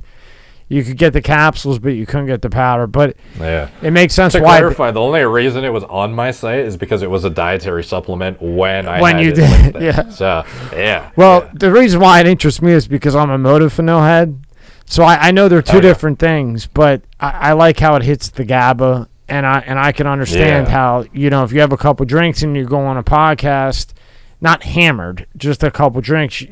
Me personally, I would be looser.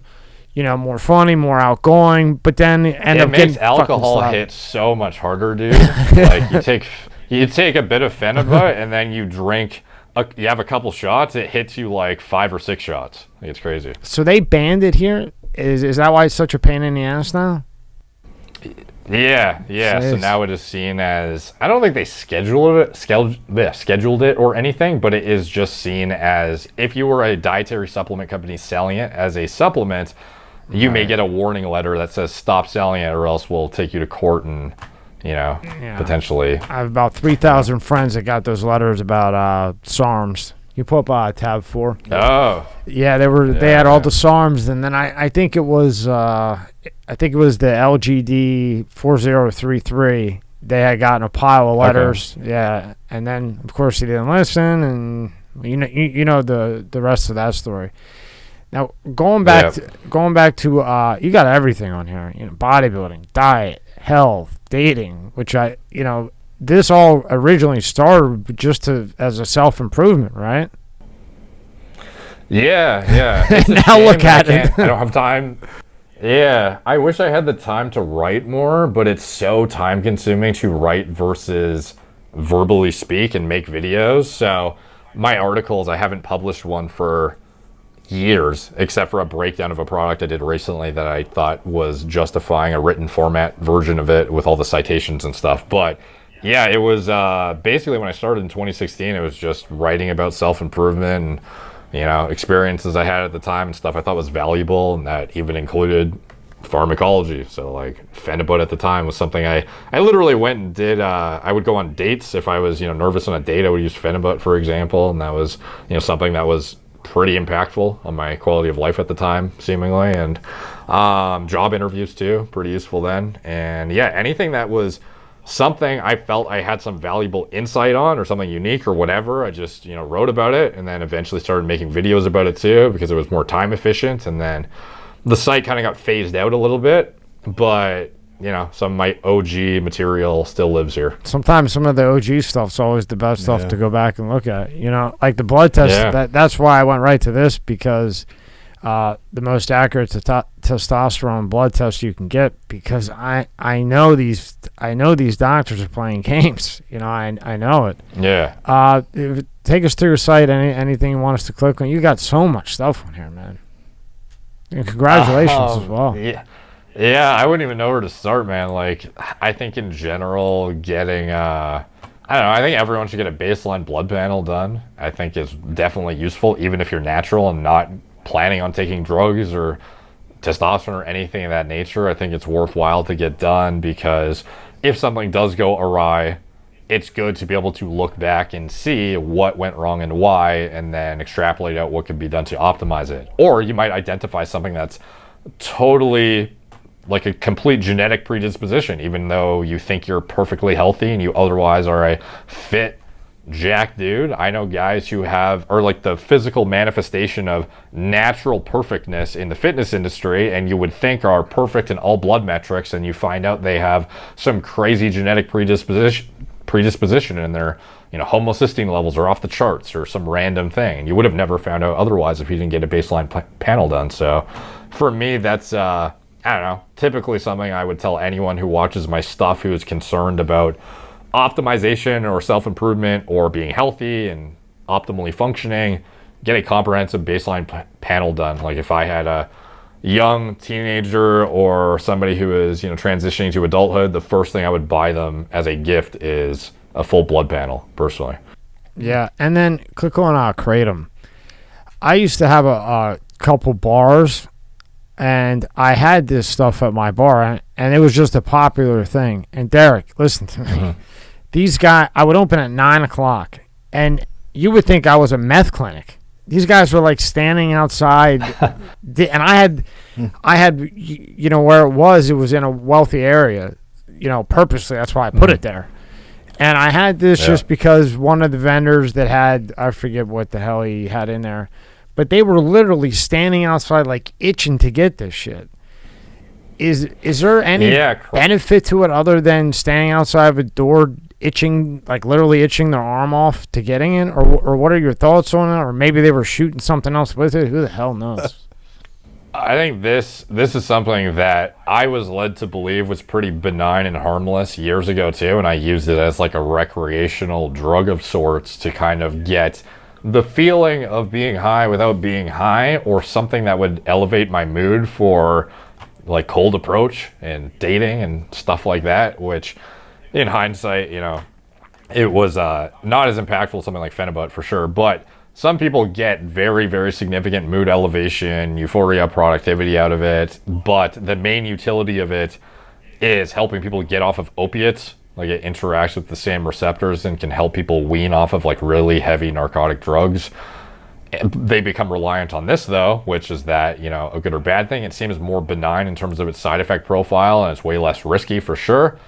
And the DEA, you know, doesn't like it, so they tried to ban it before, but it was unsuccessful because so many people rely on it. So I think for people who are drug addicts and are trying to get off of opiates, like it can be quite useful and potentially a safer and healthier alternative that's naturally occurring. However, for somebody who is just looking for cognitive enhancement, I don't really recommend it. Like back in the day, I was led to believe it would be this mood elevating, productivity enhancing product. And for some people, like I know certain people who like literally live off this shit and they love it. And like, for example, this company that you're on the screen right now is like my friend's company.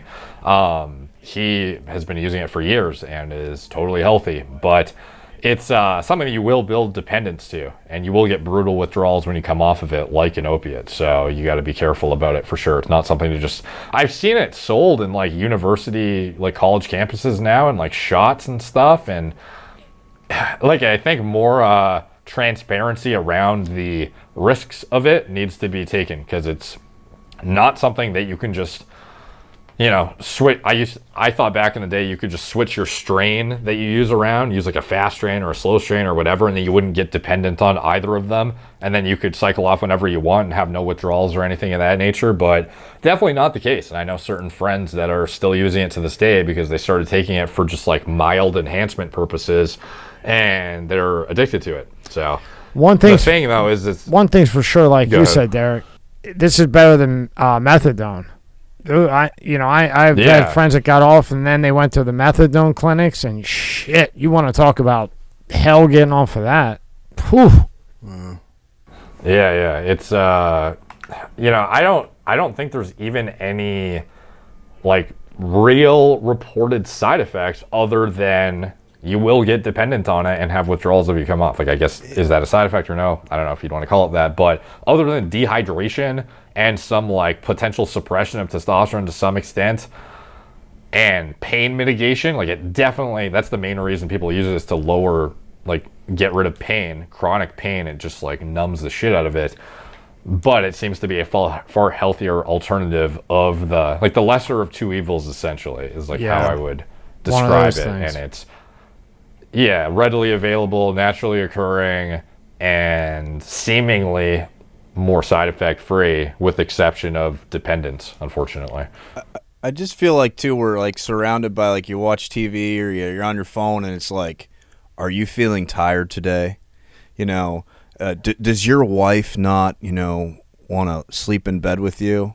And it's like I feel like more and more society, like literally more and more society is like, you need this, take this. Here's some more Viagra. Here's some of this. Here's some of that. Maybe your wife's just ugly and you can't get it up. That's why, but maybe, that's possible. but like, do you think like now it's a society too, with all the stuff we're talking about, that we're just a more dependent society, or we think we have to be more dependent on a lot of these things when maybe we don't? Yeah, for sure. I think a lot of people are leaning on drugs or supplements or biohacks to kind of band-aid something that may otherwise just be a lifestyle problem or a diet problem. Oftentimes, like, a lot of people overlook how impactful basic nutrient intake will be on their quality of life and mental state, etc. Even the sleep quality that you mentioned earlier.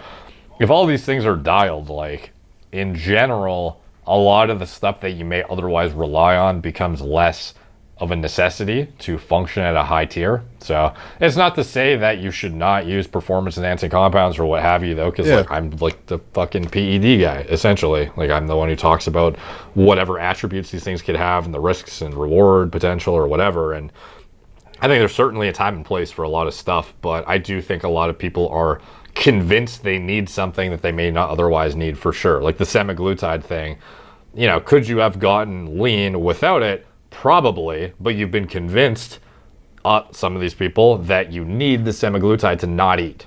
It's like, well, maybe you just need to not buy that shit and get it in your house. Maybe you just need to, have a bit more willpower, or maybe develop better habits or something. But a lot of people want the easy way out. So yeah, a lot of people are reliant on drugs in excess, I would say, for sure.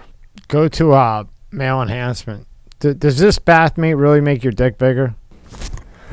Yeah, it does. Really, I haven't talked about this in forever. Yeah, this stuff is. It's funny because it's such a scammy industry that people will assume that this stuff is complete nonsense and doesn't do anything. But excuse me, just sneezed. Excuse me. The bathmate is pretty damn impactful on girth, and then this like Phallosan thing is an extender device, and it's pretty impactful on length. So you can, I would say, eke out an extra 1 to 2 inches in length with very consistent regimented use, as well as an inch in girth probably with regular use of these devices. It's just, the problem is the time is fairly significant. Is anyone going to actually commit themselves to this Like, oftentimes people won't even commit themselves to a gym routine for more than a few months. So what's the likelihood you're going to do gym plus your like PE stuff, penis enhancement? Probably not high. But when you do it properly and for a long enough period of time, it does make a difference. Yeah. Now, when you do it, and say you do it for how long do you have to do it, and then does it stay? Or, you know, if you have like a pencil dick and you do it, you get you become non-pencil dick guy. When you stop, well, if you're starting, I think the bigger you are at baseline, the more potential you have, because the more actual like tissue you're working with. Yeah, good point.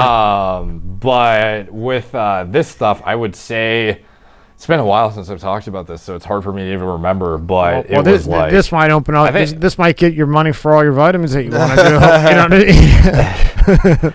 Yeah, it's it's definitely a multi-year thing. I wouldn't say it's years of like 3+, but it's definitely at least like 1 to 2 to get very noticeable outcomes. I think you can get something that is notable enough to be considered significant within a year of very consistent use, but you're looking at like every other day, like pump sessions of like, I don't know, this could be way off. I forget exactly what it is. It's in the article if you wanted to read it, but it's like maybe 10 to 20 minutes a session of the bath mate. And then the extender is the one that's the biggest time commitment.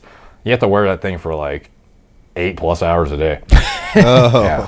Well, Yeah. again, But the extender is supposed to be a lot more low maintenance because you kind of just put it on and then it just sits there while you do your everyday activities is how it's supposed to work. The pump, though, you literally have to sit there and like pump your dick for 20 minutes, which maybe it's not 20 minutes. I forget exactly what like peak session time is, but it's something like that as you're looking at least a couple hours a week cumulatively of like putting stuff on and off your dick. well, I mean, no, like real guy would ever admit it, but I'm sure that they would have no problem spending a couple hours a week to get right. I would say. I bought this shit back in the day too. Like, it was definitely worth it for me back then. Yeah, fuck, why not? And then go to Intelligence Shop. It's 2 tabs over. This is pretty cool, Derek. Not the next one. Not that one. This one. Hold on, I can't see it because there we go. Right there. This is cool, Derek. They came out with this. And what is like the carbon clone? Like, what is it with the carbon? That interests me. I was like, whoa. Yes. So when it comes to Intelligent, this is kind of like, it's not a hobby company. Like, I do take it seriously, but it's just the lowest revenue driver and the lowest priority right now. But it will, I think, scale up. And I do have a lot of hair loss prevention content, and it is a subject matter that does interest me a lot as somebody who previously experienced like pretty substantial hair loss and then tried to recover as much as I could from it.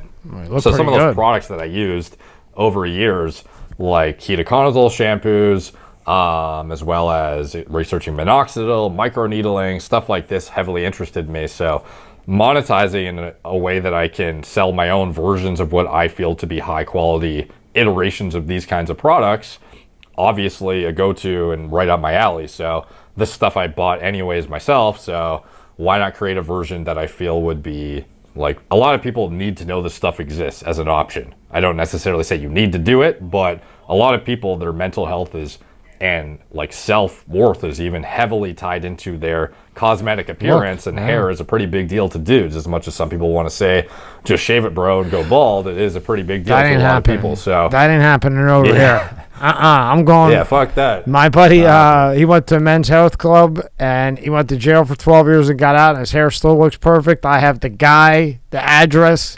If I see anything going, I'm on the first plane there with your shampoo and all the other stuff. Yeah. So this company initially stemmed out of me wanting to put out hair loss prevention products, and obviously we're not going to sell it under like the Gorilla Mind brand. That would be, I wouldn't see it ever performing to the degree it could. But one of the things I used to do too, part of the whole self-improvement thing is, you know, hygiene, looking good, smelling good. And I used to do fragrance videos where I'd get chicks to rate fragrances. Like, I have a fairly, I wouldn't say extensive, I guess it depends by what person's standards. For a normal person, I have a lot of cologne though, like a ton of different fragrances, and I would go around and get girls to rate them out of 10 and compare them and say like, which is the best one, which is the sexiest, what do they like the best and why. And it just interests me. Like, I am sort of a fragrance connoisseur to some extent. Me too. And I've always wanted to come out with my own that I felt was aligned with, I guess, my personal preferences. So Carbon is the first of many coming out in a line of intelligent fragrances that really the branding is not anything significant other than it's scientific. So it's like, how do I mesh science with, you know, what I deem to be a high quality like fragrance house line? And the periodic table stood out to me as a way to brand some of these things with very cool science-based names, but there's no real significance other than it's cool to me. So for us, we have gold, platinum, silver, carbon, as well as an array of others coming, lithium, and these are all going to be branded based on the periodic table. And it is under the intelligent, it's under the intelligent house, and it's basically going to be a bunch of different stuff that I feel appropriate for either the office or for a date setting or for, you know, a light aquatic type scent for smelling fresh in a everyday environment that's inoffensive. Just different fragrances for different situations that would be unique and very well appreciated by women in particular, as well as, you know, other men hopefully as well. And yeah, that's kind of how it started. And we have, I think, 10 plus in the works right now. Yeah, What's that, Rob? I said I'd buy that. Cologne always interests me too, because you know, some that I like that other people may not like. But what do you look for in a cologne? Let's just say, I know different settings, right? But for, you know, to turn on the lover, how do you what type of cologne, or what are you looking for in there? And you probably don't know who it is, but Derek, thank God, because I used to watch him, because I'm a big cologne guy too. Thank God he didn't turn into Jeremy Fragrance. You know what I'm talking about, Derek? Oh, dude. I don't know what the fuck happened to him. Yeah. He was just a cool guy. Sucks. He was such a awesome content creator. And then he got fucking all weird. He turned into a cuckoo. Too much cologne sitting in the I don't system. know. Yeah, what's wild is he claims he does not use drugs at all. But I'm like, how else could your mental state get to this point? Like, I just cannot wrap my head around it. Yeah. Like, he sent me... And to his credit, he's actually given me like advice a couple times when I've asked on fragrance, manufacturing fragrances. And I like the dude a lot. So it's unfortunate when I see him kind of delve down the whole, he kind of panders to the TikTok algorithm, even though he doesn't need to. Like, it's not positively impactful on his YouTube presence whatsoever, in my opinion. It gets him virality on TikTok and gets more eyeballs on him, but I don't think it necessarily reinforces his credibility as like a fragrance expert. And I think there are certain people that are starting to like take his place as the trustworthy go-to source as what is actually appealing. And I don't think this is just biased by the fact that he has his own brand. Like, I don't actually care that he makes his own stuff. I think it's great, and it was an inevitable outcome that he needed to do. But the fact that he feels it appropriate and justifies his time investment to post these manic, wild videos on TikTok for virality, I'm just like you're not, and screams at the top of his lungs how he's like the go-to guy for, I'm the fragrance influencer, I'm the mega, like, you know, influential individual in this space, and it's weird. I don't mean to knock him, because I watched him all the time. I would check to see if he's got a new one all the time, and then right around when I think the first clone that he came out with, right around then, and when he started to get real ripped. Because remember in the beginning, he was just like on a table in his room, and he had like 3 colognes, and he was like really good. How come I don't And know he would this guy? explain it and everything. To me, he was the best. And he had a rack behind him. And then he got, and now, like Derek said, like the guy's doing like cartwheels and like spins, like, like this shit. Dude, I saw this one video where he jumped on the table in his office and broke it on purpose just to get a viral video out of the thing flying like thousands of dollars of fragrances into the air. But I'm just like, and that's not what made him. The plot at this point. Yeah, and that's not what made him. You know. So what do you? Sorry, go back. Yeah, what a change, man. What do you... Dude, Jeremy, if you're watching this, by the way, and I still like you. Don't want our advice. We love your shit. Please go back to your old school videos. Yeah. I think he saw Gary V's make 100 videos a day thing and just completely went off the deep end with quantity over quality. Like, there is absolutely something to be said about quantity and output frequency, But when it's at the detriment to your quality, where you're just shitting out top 10 lists, like the guy literally comes out with a top 10 most complimented fragrance list every week at this point, and he just doesn't care. He doesn't even edit anymore. He just films it, doesn't even put a jump cut. When he messes up, he will literally keep in the footage of him thinking and screwing up and not knowing what to say, and then he'll just hit upload and doesn't care whatsoever. It's wild. I've never seen somebody give as little of a care about quality as he has evolved into. And again, we're not knocking him. We just want the old Jeremy back. Dude, he's the one who inspired he was the main guy who got me interested in fragrances. He got me to go spend $700 for Creed.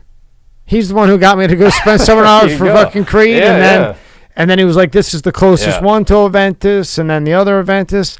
And he would, spray it. Okay, it smells like this. And he was exactly right. Then he would go out in the street, remember? And he would walk up to every person in the world. And now... I got to look this guy Now up. He's got his shirt off. Fucking, all of a sudden, like a 20-pack. We just want the old Jeremy back. That's all. But what are you looking for? What are you looking for in a cologne like that? Like for that, sexy, women turn their heads and... what is that? It's tough to say and identify what notes are the sexiest that you would want to look for as a consumer, because this is a thing where if you thought it was obscure and weird to look at ingredients on energy drinks, like no one looks at what the notes are on fragrances before they buy them. Like no one does that except other for than in the Creed. fragrance world. Other than Creed, they go to Reddit and they get the batch number, and these fucking guys have it broken down. Oh yeah. Do you have like the correct batch number from 2017 that smells this smoky versus this woody? Like and then that one's like not what 99% of people are doing. $4,000. So in general, I think it's hard to say how to identify other than looking at reviews online, to be honest. I would say go to YouTube and look at referred to experts who have field tested them and bought them and have got input from women and actually know what to expect from them. And you can kind of cross-reference some of the notes if you really want to get nitty-gritty on sites like Fragrantica. You can see if they're typically the warmer, spicier, more boozy notes are going to be more date night kind of oriented and sexier to women in that environment. Just like you wouldn't wear...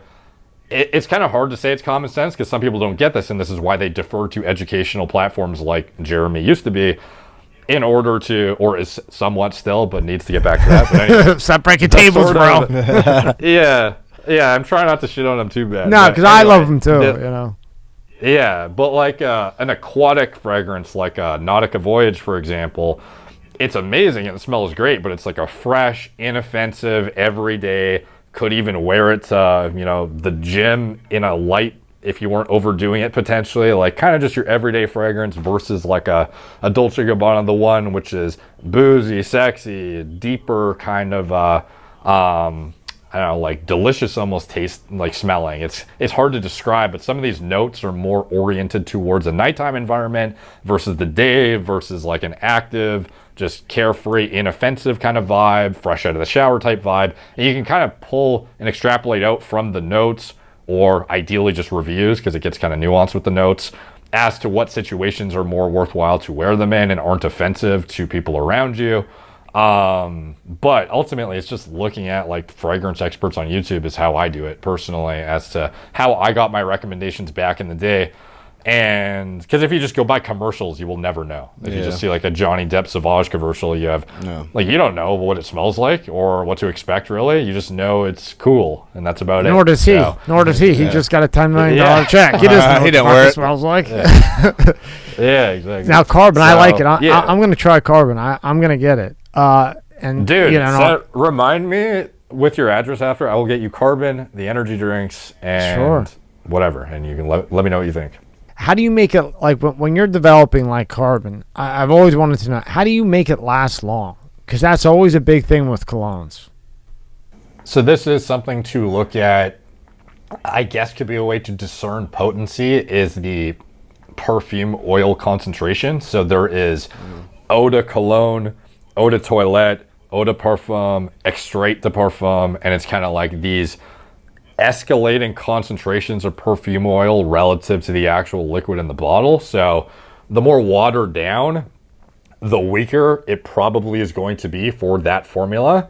However, I have tried eau de toilette concentration fragrances that are more potent smelling than stuff that is 20+% of fragrance oil. So it depends on the DNA of the fragrance, like what it is exactly, because some are just weaker in general than others.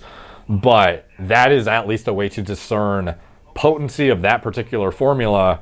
How much perfume oil are they using, and how expensive is it probably to make in quality? Like you'll notice with Creed Aventus, it's I believe it's an EDP, eau de parfum. Yeah. It might even be an extrait de parfum, I don't know, but that is like 20% oil versus like an eau de toilette that you might get your standard, I don't know, like, what's like a good example? Like, I don't know, a Nautica Voyage, for example, is going to be like a few percent maybe, if not 5 at most or something. So like the difference in actual oil used to create the fragrance is going to differ in input cost to actually make it, and then potentially potency too, depending on the formula. So typically the more high-end niche fragrances are always going to be EDP or higher concentrations. And what'd you do with carbon? It's a 20%, so you could good. technically call it an extrait, so it's more expensive to make for sure. However, the formula itself is relatively subtle. The notes are not like smash you in the face kind of notes, so it smells more like a in between of an eau de toilette and an eau de parfum. It's not that potent, but it's inoffensive. So I think the actual flexibility and versatility of it is pretty unparalleled for something you could wear to a date and be considered sexy, but also wear in an office environment and not offend people, but also wear to a wedding and still be considered like a good, just general all-around fragrance. And the only setting I wouldn't really wear it is at the gym. It might be a little bit too sweet for, you know, some people shouldn't even wear anything at the gym. It's kind of depends on the person. But yeah, it's like pretty versatile. So I think even though it's a 20%, we call it an EDP because I don't want to give the perception that it's going to be like a powerhouse, mega smash you in the face kind of fragrance. Yeah, where one guy walks in the room and everybody, and all you can smell if you're trying to eat, and you can taste what the guy's wearing. Yeah. You know, I've been to weddings. I'm like, geez, Wow. Did you bathe in it? Bottle in your Yeah, mouth? you bathed in it. Yeah. Yeah, and I'm Yeah. literally, you're eating and you can taste it. I'm like, whoa. Yeah. But good for you, Like man. Aventus is super potent, for Yeah. example. Like it's a EDP, but you could smell that shit across the room if somebody drenched themselves in it. Yeah, I've been wearing Aventus for shit since with Jeremy, when he was on it every other week, he was bringing up, you know, because it got real popular and everything. Yeah. Probably 5-6 years of Aventus. I probably shouldn't admit this, but I like a cologne that's like you're gonna laugh. Oh boy, I think it costs $20. Okay, now, hear me out. And you can find it. I didn't find it. I found it years Did you ago. get it at the dollar store? No, I found it years ago. at one of those guys that stop you, like, come here, let me spray, do this, and I'm like, okay. And you know, now you can find it on Amazon, right? But it's called Cuba, Cuba, and it literally comes in the shape of a cigar, like a Cuban cigar. I'm telling you, it smells fan-fucking-tastic. I Never heard of it. swear to you. Yeah. Take $10. I know it's cheap, or 15, whatever it is up to now. You got it off the guy on the and street. buy it. I'm telling you, you'll like it. I promise. I promise. But buy yours too. Buy yours.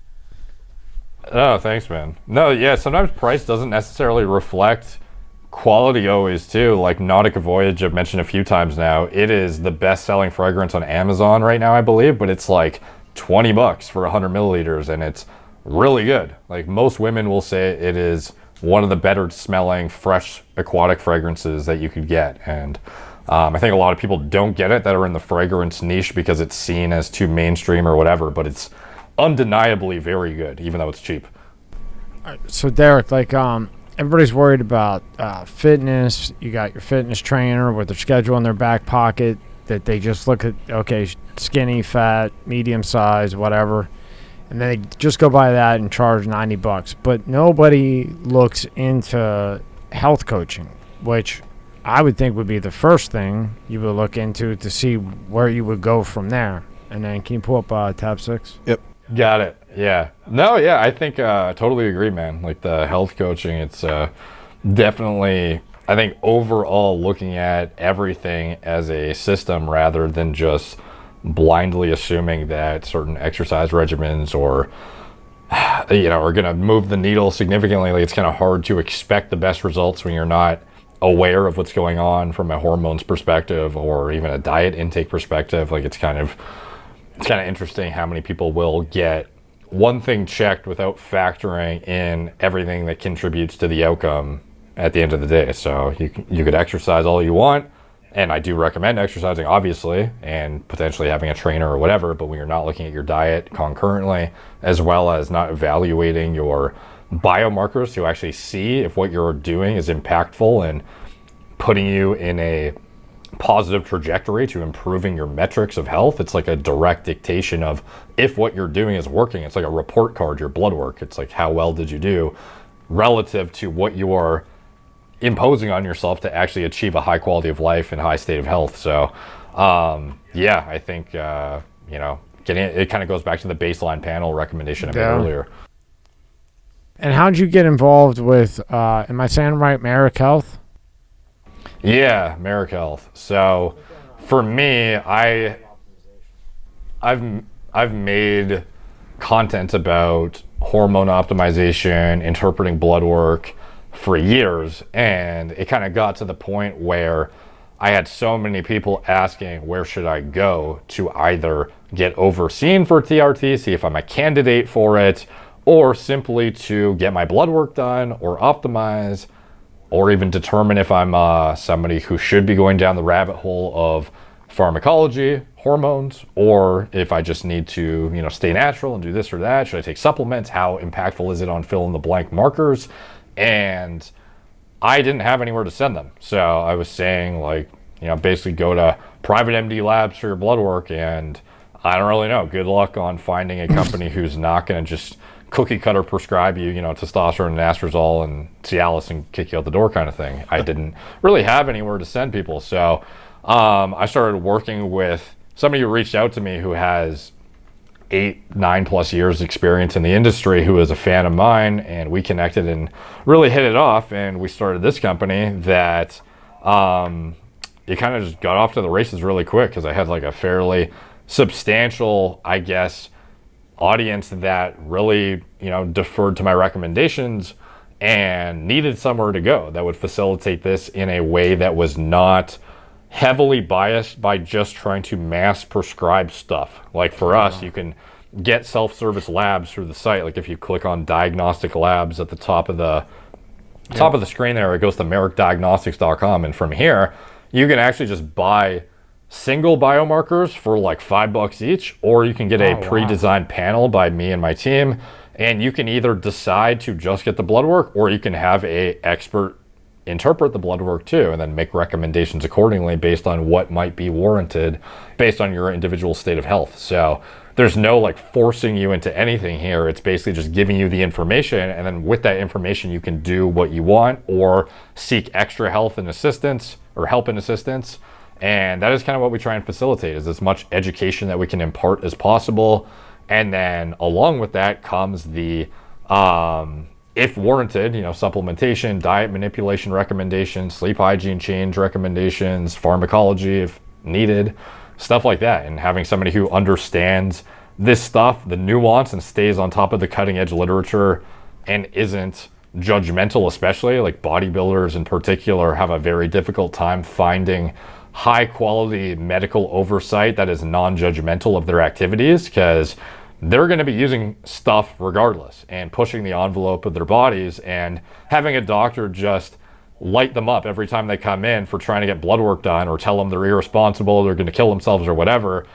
Not that helpful when you could otherwise have somebody who's not going to judge them for their choices, but is otherwise going to at least help them attenuate the damage done and keep them as safe as possible within the scope of exposing themselves to these risks, and is on top of the literature to understand how to manage blood pressure, how to, actually manage your lipids in an effective way that doesn't have burdensome side effects. Stuff like this is very impactful for naturals and enhanced bodybuilders alike, and it was just a no-brainer for me to get into at some point. And even hair package. What's that? You even got the hair package in there. Yeah, like That's a lot awesome, of people, they man. want to know. Yeah. They want to find out if finasteride is like a drug that is worthwhile for them to be taking. Are they going to be prone to side effects from it?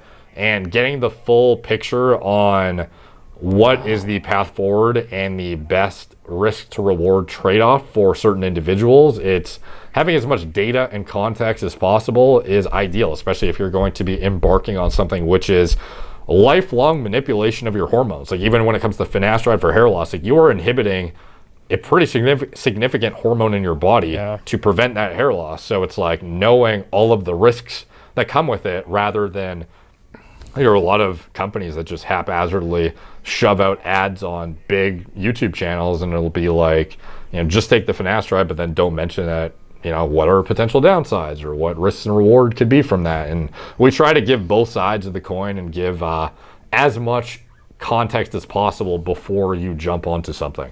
Is kind of the goal that we have. Remember, we used to call it Finasteride. So we both are from Philadelphia, and the group that I was, unfortunately, I'm 5'9", so I got fucked. So I never wanted to look like a big midget in my little brother's T-shirt, but my other friends, they all wanted to be huge, and go back down a little bit, and they would all hammer, like, the trend, the Winstrol, ones that everybody knows is bad for your hair, and they'd be like, no, I'm on Finasteride, I'm all right, which I think if I remember correctly, and again, if you need it, you need it. It doesn't do anything. It doesn't do anything other than tear apart your liver, from what I remember. So with this, you don't get locked in. A lot of these places, I've been a sucker to it because I was like, oh, okay, might as well. You get locked into this, and next thing you know, you're $5,000 in the hole. You can get the base package for $250, and you're not locked into anything. And I'm not saying this just because you're on here. I'm honestly curious. Yeah. For us to get enough insight into your biomarkers to actually give any recommendations for guided optimization, we need a comprehensive package, which is $450, but there's nothing stopping you from getting even 2 biomarkers that you particularly want to keep an eye on for $20 and just going and getting those done. Like, we will not prevent you from doing that, and we encourage it. And like the lab builder section, you can literally just add like a ApoB to your cart and then check your atherogenic potential, like, trend over time to see what happens to your like risk of building up plaque in your arteries. Like that sort of thing we highly encourage, and we're not going to shove treatment down your throat if you don't want it. So for us, it's kind of like giving you as much information as possible in as cost efficient of a way as possible, given the, obviously we have experts and medical providers that have to be compensated too, but like you can ultimately do it all yourself and just pay for the labs. And we have some of the cheapest labs with the highest sensitivity markers available that are backed by the most cutting edge literature. Wow. So I would just go to this website right now as I'm looking at it, and cheap, I saw iron on there, like right here. Everybody always wants to know about it. Iron will kill you. Well, my wife always says, well, she's cold all the time, or this or that, and they say iron sometimes. So if let's say she wanted to test her iron, she would click on here, and my eyes are terrible. Is that $8? Scroll up, and then you could add that, and then if you wanted insulin, iron's $3.99, bro. You could add insulin, and if you want it, so you cool. can make it however you want it, and then you send it out, and they'll test, and they'll say, yeah, your iron's low or whatever, right? Yeah, so if you wanted to build your own panel, you absolutely could, and you could make it as cost efficient as you want. In general, most people defer to our pre-made packages because it's essentially a culmination of markers that are pretty broad spectrum of your entire health status, and the markers have been vetted by me and actual doctors on my team personally as well. But if you wanted to, for example, let's say you got a comprehensive panel for $450, and then you just wanted to know a particular marker in the future, if it got corrected or not through your diet, through your fitness, through etc., you could add that $15 marker and like just get that done rather than being forced to pay $450 every single time. Yeah, I like that. And the point of all this is not only to help you out, it's just to make people aware. And when I was looking before, I was like, damn, if you don't have a lot of money, like, the iron, I always hear about the iron and everything. That's really cool, Derek, what you built here. One thing thank you. I wanted to ask you, I always say it wrong. Sex binding hormone goblin. Sex hormone binding globulin. Yeah. A lot of guys that used to bodybuild that I know, it's really high. And they tried to give them, and it didn't make any sense to me, and they tried to give them Anavar, Cypionate, and HCG to lower it. Does that make any sense to you? Yeah. And I'm sorry. And what is the long-term effects of having that high? I mean, I know a lot of people, and I think a lot of people it's high and they don't know it. Yeah, with SHBG, it is a liver-produced binding protein. It is the main protein that dictates how much freely circulating sex hormones are in your blood and can be transported to target tissues to do stuff. So that's where the difference between total testosterone and free testosterone comes in. Like, total is how much you actually produce, but free is the amount that's not bound up and rendered essentially unusable, essentially. So it's kind of like a regulatory mechanism to prevent you from having excessive free androgen levels, because if you had, like, a lot of bodybuilders, they have really low SHBGs from excessive androgen abuse, and they will have like heightened sympathetic drive perpetually, where their brains are redlined, their heart is redlined. Like, it's kind of forcing you into a stressed out state, because you have no like regulating balance between the androgens, and it's like just a geyser of hormones essentially that are all freely circulating because you have no regulating mechanism through the binding protein. So with SHBG in particular, some people, typically people who are calorie deprived, excessively dieting, excessively exercising, undersleeping, like, there are different things that can be impactful on your SHBG levels being higher. Also, chronically keto dieting, people that don't cyclically introduce carbohydrates will typically show up with female looking SHBG numbers, and then they wonder why their free T is so low. It's like, your total test could be great because you're on your carnivore diet and you don't eat any carbs, but your free test, proportionally, the one that actually matters for psychoactive effects, muscle building, etc., not really useful when it's all being bound up. So this is where seeing your SHBG, you can then kind of extrapolate out, okay, if it's excessively high, it's almost certainly a lifestyle or diet related thing, first off. And if it's not, some people genetically, again, it's like sometimes even liver stress can be impactful on this too. So certain people who have fatty liver or dysfunctional liver through their ingestion of, I don't know, like alcohol, like tons of stuff that could be impactful on it. But hypothetically, let's just say you've dialed that all in and it's all perfect and your SHBG is still high. This is where the deployment of something like a danazol or a proviron or an anavar becomes one of the only things that you can really do to modulate it down or bind it up in a way that is going to potently liberate testosterone into circulation, because it's all being bound up. So it's like, you know, in most cases, I think it's rectifiable through natural interventions, sometimes supplementation, but oftentimes it is literally just eating more food, sleeping properly, not stressing yourself out chronically, and just dialing in your lifestyle and diet patterns, eating enough carbs, etc.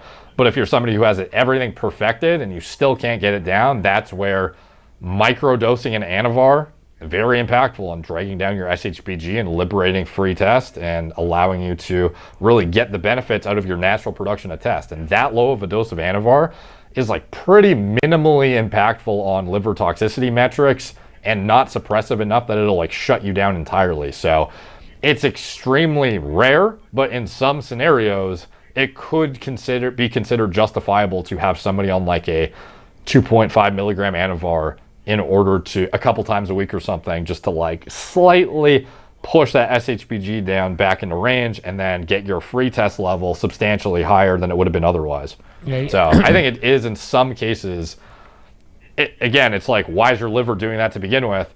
There comes a point where maybe we can't figure it out, so maybe an Anavar makes sense, but It's rare for sure. And you're not saying go eat 20, 30 milligrams of Anavar. No, definitely not. It's like such a low dose infrequently too that it's like literally imperceivable other than what it's doing on your SHBG essentially. That's really interesting. That site's awesome. Yeah, I like that. That is really awesome, man.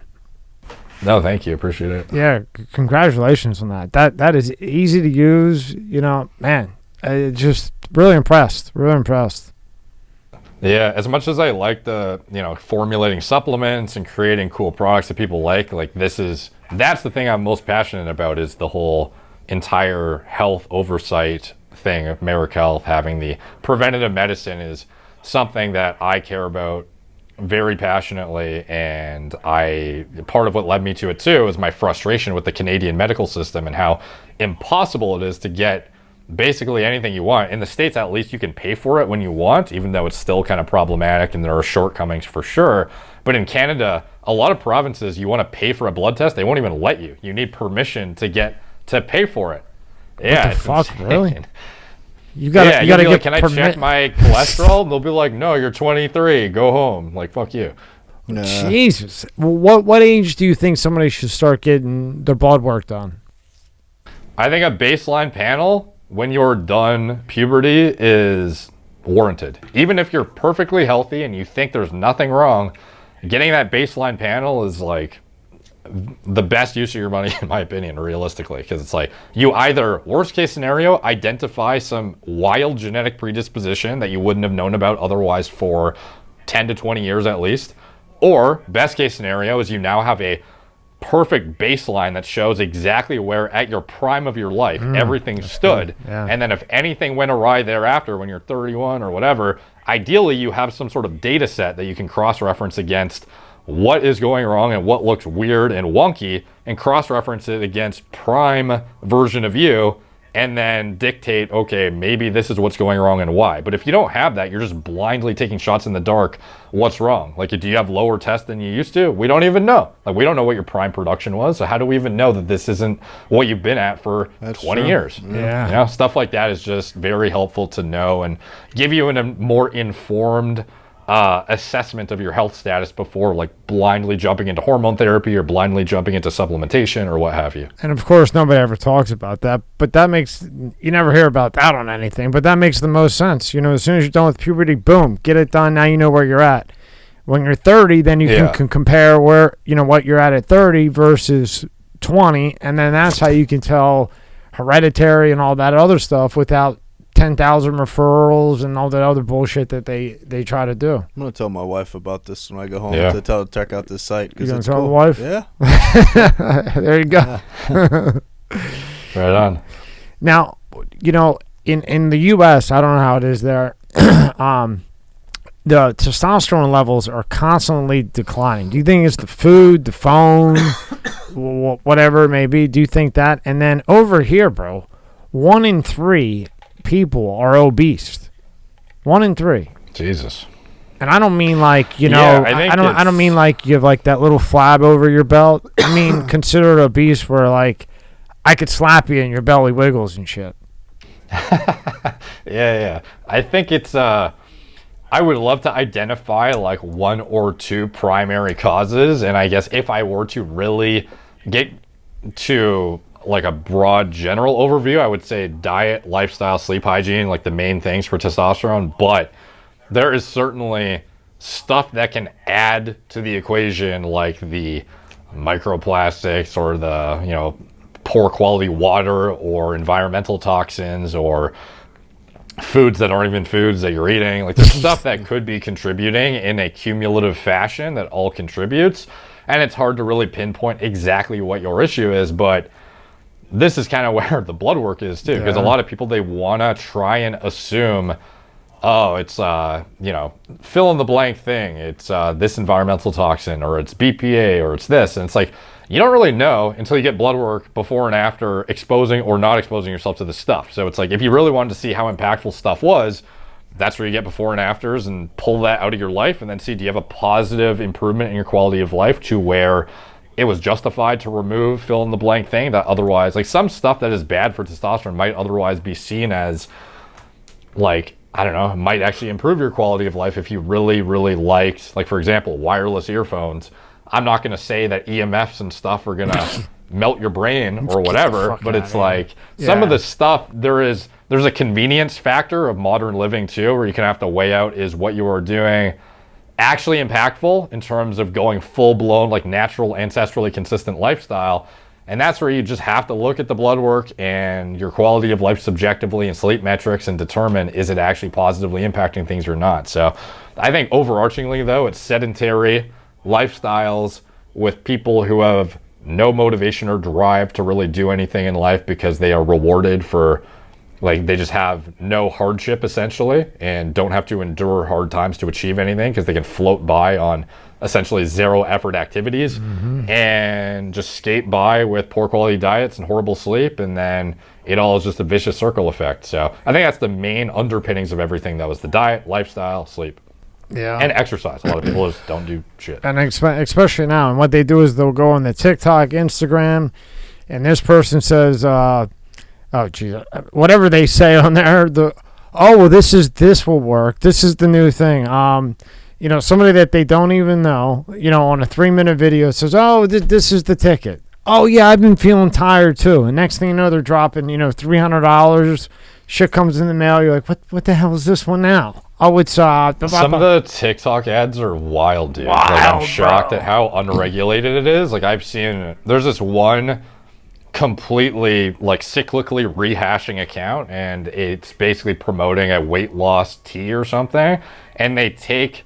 There, a lot of doctors now, they get into the social media game by reacting to stuff as, in their, uniform. They're a nurse or they're a doctor, and they're literally wearing, doctor attire and, a fucking stethoscope while they're reacting to videos. But the problem is a lot of them, it's such low effort content that they won't even say anything. They just sit there and make, facial expressions to the videos. So then companies in China or whatever will rip those reactions and then have them reacting to results of their fake coffee. And it's some doctor who's oh yeah, great before and after. This is the secret. And they're just doing weird facial expressions, and they'll sell tons, a lot, seemingly, because they get millions of views and have more. I've seen TikTok channels with bigger subscriber counts than me just promoting nonsense before and afters of fake weight loss coffee. I know. So yeah, it's pretty bad on there. It's freaking believable. And I know you've kind of gone past it, but what are some dating tips from back in the day? It's funny because Derek More Plates More. I remember you were asking Rogan, do you think I should change the name? And all that, because I understand, because you go from that to now you're like the insider, you're like the non-bullshit TMZ kind of about the body and everything else. That I go on your thing. Even Rob's son, he saw your Liver King. I didn't want to rehash that because I know you've been through that a million times. Yeah, I remember that. That guy's he's a funny guy. Yeah. What were you saying, Rob? Yeah. No, that my son. I remember because when we're coming in for the podcast today, we pulled up your YouTube channel. I saw the Liver King thing, and I'm like, oh, my God, you're the guy. My kids tell me, look at it, Dad. He's telling you what the Liver King's taking to do. And I'm like, so my kids, 16 and 13, both of them, they've watched you before. So, right on. Well, while we're on that real quick, did he ever, I mean, I know, he came out in a minute, but did he ever, really fix his reputation? I don't see him popping up quite as much anymore. I think... for him, it's weird. He went this whole natural angle where he's the problem with his message is it's very, it basically makes it sound like if you follow his tenets that it's impossible to not live a high quality of life, that you have maximize hormone output and whatnot. But obviously himself, he shut himself down with hormones, so it's the antithesis of what his lifestyle is supposed to be able to support is, well, why are you reliant on this other stuff? So for him, and it's wild, I don't even know how he determined this was a good idea, but he seemingly has, turned a new leaf and is now 2.0 version of himself, and he posts every day about, he's Liver King 2.0, day 131 or whatever he's at now, and he claims he's natural now and has come off of everything and has restored his levels by eating copious amounts of testicles and whatnot. And he looks no different. If anything, he looks a little bit better. He just switched crazy. Up. He lowered the sip and maybe upped the sus 250 a little bit. It almost seems like he's I went natural and now I take more. But is lying again. It's crazy, dude. I don't know. So I kind of kept a little bit of tabs on it after the situation, and he claimed he went off everything, and he had a shitty period that he trudged through and came out the other side and is now natural, or at least that's what he's heavily implying and has said multiple times. He came off the hormones and he's Liver King 2.0 day whatever. but his strength numbers are better now, and his physique is either the same or slightly drier. It's like a Barry Bonds from the Pittsburgh Pirates to the Barry Bonds of the San Francisco Giants, and you're like, whoa. He was just lifting weights. Yeah. Bond's face went. Yeah. You could see his cheekbones, and then he went to a fucking balloon, but he wasn't on anything. But the thing that sucks too is like when I talked to because I've talked to him even after the thing happened, and he definitely had an opportunity to educate about like destigmatizing hormone use to some extent and not having it be glamorized or polarized in this like extreme fashion where it's seen as like bad or roiding yourself out or whatever, and it could otherwise be seen as like a preventative medicine kind of optimization tactic for those who it makes sense and it's medically warranted. But instead he kind of like didn't go down the educational angle or even approach to accepting that it could be worthwhile in any facet whatsoever. He kind of is just like, I fucked up and now I'm gonna go natural. But he could have easily leaned into like, I'm on TRT, but I still support these other principles of diet and lifestyle and whatever. And you don't need to do TRT necessarily. Try and like push it off as long as you can. Like follow these natural principles, and they're still supportive of health and whatnot. But no, he's just like back on the same horse seemingly. I don't know. He was about. I don't follow closely enough to know for sure what he's doing now, but like that is what I've seen at a glance. He was going to come in. He was in town. He was scheduled to come in, and then all that happened, and then it got pushed back. But if he would have, in my opinion, if he would have went the route you said, he would have doubled his numbers, if not tripled his numbers. I mean, he would have crushed. He could have just from day one said, I'm on hormones, but I also like care about recovering from my 2 workouts a day and being more jacked than I need to be, which is the truth. Just say it, bro. Yeah, man, like really, so what are some dating tips? All right, this is tough because it's like everyone has their own interpretation of what is like acceptable nowadays for I think there's definitely a push against approaching women nowadays. It's seen as creepy and weird, and I think that a lot of people lean very heavily on social media and rely on it entirely for all of the results at this point, and could be selling themselves short by convincing themselves that it's creepy to have a conversation with a human in real life, which I don't think it's an outdated concept to be able to walk up to a stranger and like actually have an intelligent, intellectually stimulating, engaging conversation, and I think it sets you apart from other dudes. So I think that being able to like hit on women, cold approaches, it comes across as very like pickup artistry, but it's really at the core of it being able to talk to humans fluidly without excessive amounts of anxiety and just being yourself. And a lot of people will not do that now. Like that's such an easy way to set yourself apart, is having balls to actually talk to people.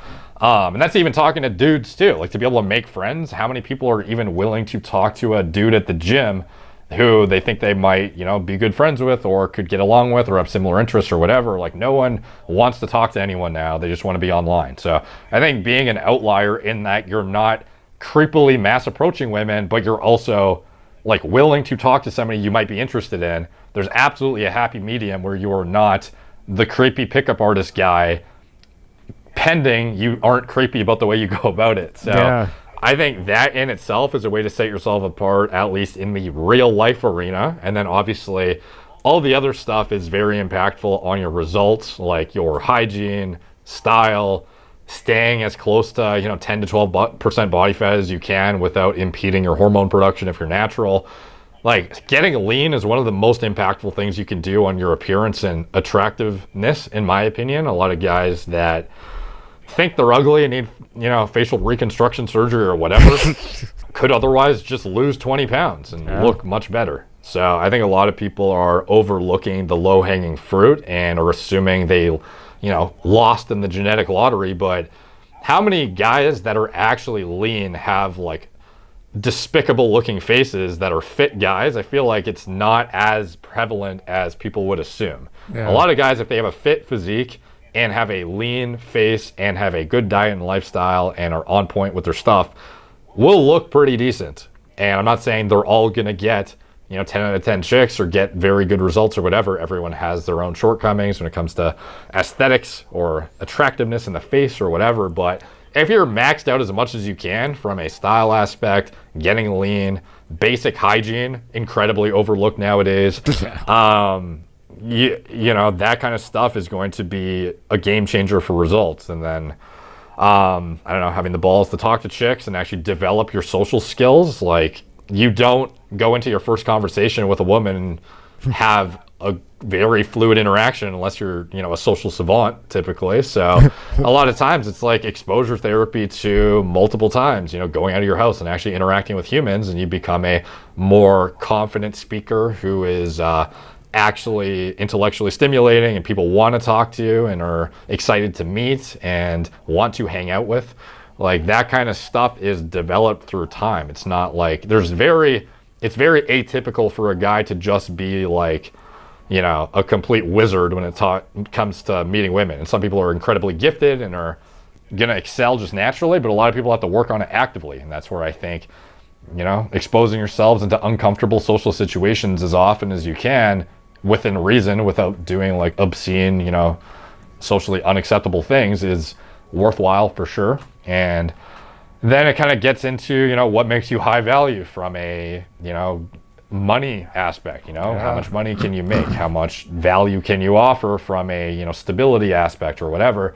These kind of things are impactful too. And trying to maximize all areas can be overwhelming, especially for the young man. And I think that oftentimes people just need to focus on one thing that is low-hanging fruit, get it done, and then focus on other areas rather than trying to date 10 chicks while simultaneously get rich, while simultaneously get shredded or whatever. I think trying to dial in one thing at a time is probably going to be the most efficient, and typically starting with the physique followed by the work ethic that comes off of getting that physique is going to bleed into your ability to succeed in a financial capacity, I believe, too. But that I would almost defer to a bit into your mid-20s, as opposed to when you're 18, 19, like, you can succeed with $0 in your bank account. You don't need to be rich. There's not going to be a 19-year-old girl looking for the financial support of the 19-year-old guy. You could get away with not even having a car when you're 19 and still succeed and kill it. Like, I got great-looking women when I was 21 years old, and I had lived in my parents' house.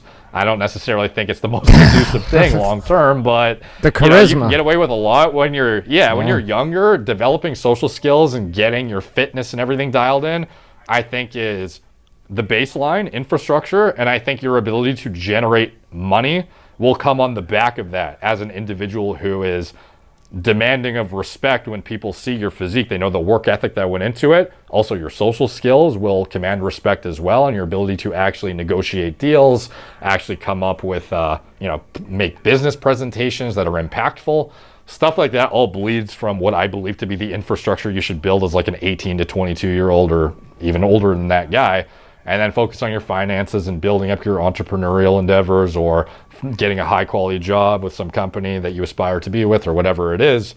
Those are kind of like the benchmark things that I would tell any young male to focus on. And I think ultimately the success will be a byproduct of that, rather than necessarily trying to seek out finding your dream girl. I don't think she's going to fall into your lap. I think it's going to happen over time as you develop experience, develop yourself and your character, and actually go through hardship and build up your, kind of like, I don't know, rank up essentially as a man over time. When I was growing up, this kid, he was like, okay, good luck. We'd hang out with him all the time, but he was the one, like, we were egotistic pricks. He was the one that wasn't, and he would go up to any girl. It didn't matter who. So we would always bring him along because he had that charisma where he would go up to anyone, and he would bring, that guy knocked down some shit. But, he would bring, but we would bring him with us because he would go up and talk to anybody, like you said, like the human interaction. He would just go, hey, how you doing? My name's such and such. They knew he had the balls. Yeah, he had the balls. And the guy would be in like a broken down Toyota with windows that didn't go down and Good stuff. For him. Every time I saw him, boy, I don't know how this guy does it. Good and for when him. you come to Palm, and if all else fails, Derek, when you come to Palm Beach, you'll see. Just make some money, because when you walk down here, you'll see, right? You'll see these guys, 70, 75. Hooked up to the oxygen tank. Knockouts. I'm talking knockouts. I mean, they're fully loaded. You know, she's hanging on to his arm, hoping he dies any day. He's got the oxygen. Yeah, he has the oxygen tank. That's the kind of thing I don't want, though. Like, a chick to be with me, hoping I die to get my money. Like, I hope she actually enjoys my company and like wants to be with me. So that's one of my things too. Is I feel like guys who only focus on the get rich component often end up in a scenario where it's like, you don't actually even believe you deserve the chick you're with, and you're going to pedestal her and treat her like a princess because you just like don't even have the social skills to get a girl on your own, irrespective of the money. So like guys who focus not on their physical health, not on their social skills, not on their, you know, style, hygiene, etc., those guys who are relying solely on their bank accounts or are like, you know, crypto like dork millionaires or whatever, like those guys, they needed those experiences when they were younger, in my opinion. Right. And you can only make up for lost time so much when you're getting into your 30s and your 40s. It becomes weirder and more incongruent to be in clubs hitting on chicks or going out and like, I don't know, young events and whatnot. When you're getting older, it becomes less of a congruent thing to be doing and socially acceptable, to where you won't necessarily get that exposure therapy because you can't necessarily do it socially acceptably at certain ages. So that's why I think it's very, very important to like knock that stuff out when you're younger.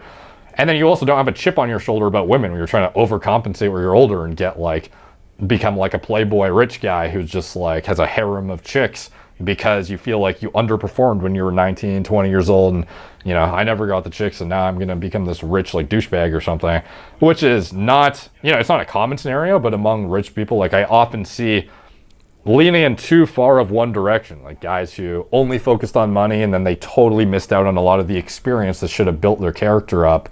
And it reflects in the way they treat women, the way they handle relationships, emotional stability, etc. So I think the experience is critical for sure.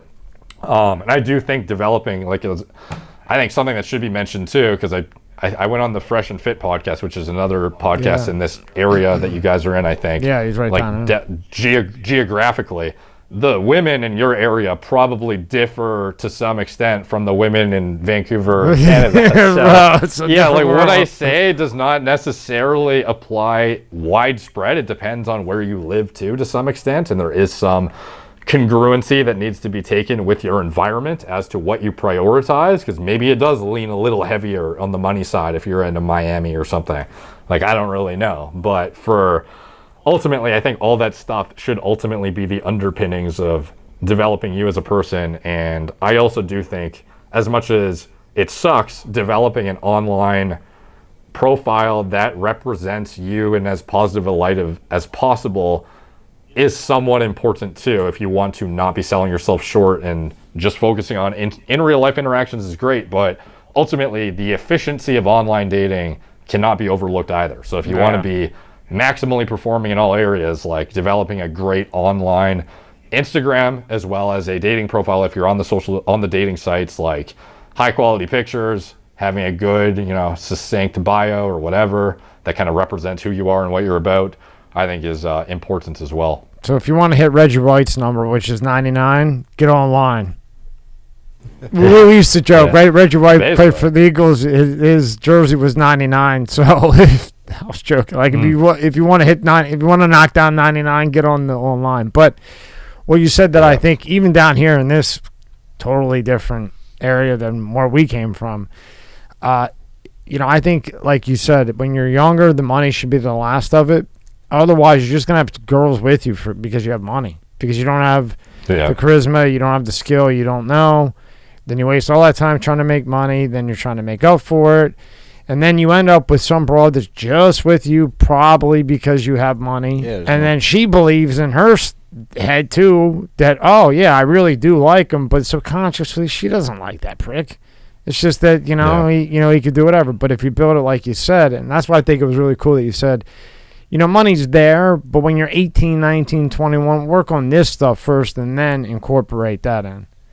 And then last thing, because I read this. So on your website, on self-improvement, you don't watch sports? Is that still true? I watch UFC pretty much, and that's kind of the extent of. I watch some boxing matches here and there for hyped up events, but in general, not really. No. I agree with the TV. You don't watch much TV? No, especially when it comes to like sports events, you could get sucked into watching something every day if you're into like, and that's not necessarily a bad thing. It's just for me, my ROI on time. It's just, I don't know. I don't like it enough to like impede my work productivity that much. And no porn, huh? That would be, I think, ideal unless you're able to stagger it in a way that it's not impactful on your real life relationships, because it definitely does have a very hyper-stimulatory impact on dopamine and setting your baseline expectations for something that could desensitize you to real life in-person interactions, to where your ease of access to this dopamine hit is so easily accessible and so easy to achieve relative to the hardship and effort that it takes to go actually get a woman that's attractive in real life and have an actual sexual encounter with her. Like, the different magnitudes of that, 99% of guys are going to be like, fuck it, I'm just going to rub out a quick one. That is going to absolutely make you more complacent and not take action on things as much. So I think from like a biological urgency perspective, NoFap is what they call it, is potentially worthwhile for a lot of dudes. And the main thing from that is avoiding pornography, I would say. Like if you're masturbating and thinking about like your girlfriend or something, who cares? But if you're literally sitting there watching Pornhub or some crazy, fetish website every single night to get your, dopamine hit, what's going to happen when a chick's there in real life? A lot of guys wonder why they have erectile dysfunction, even though they have totally normal test levels. Porn. Huge thing. Yeah. Huge thing.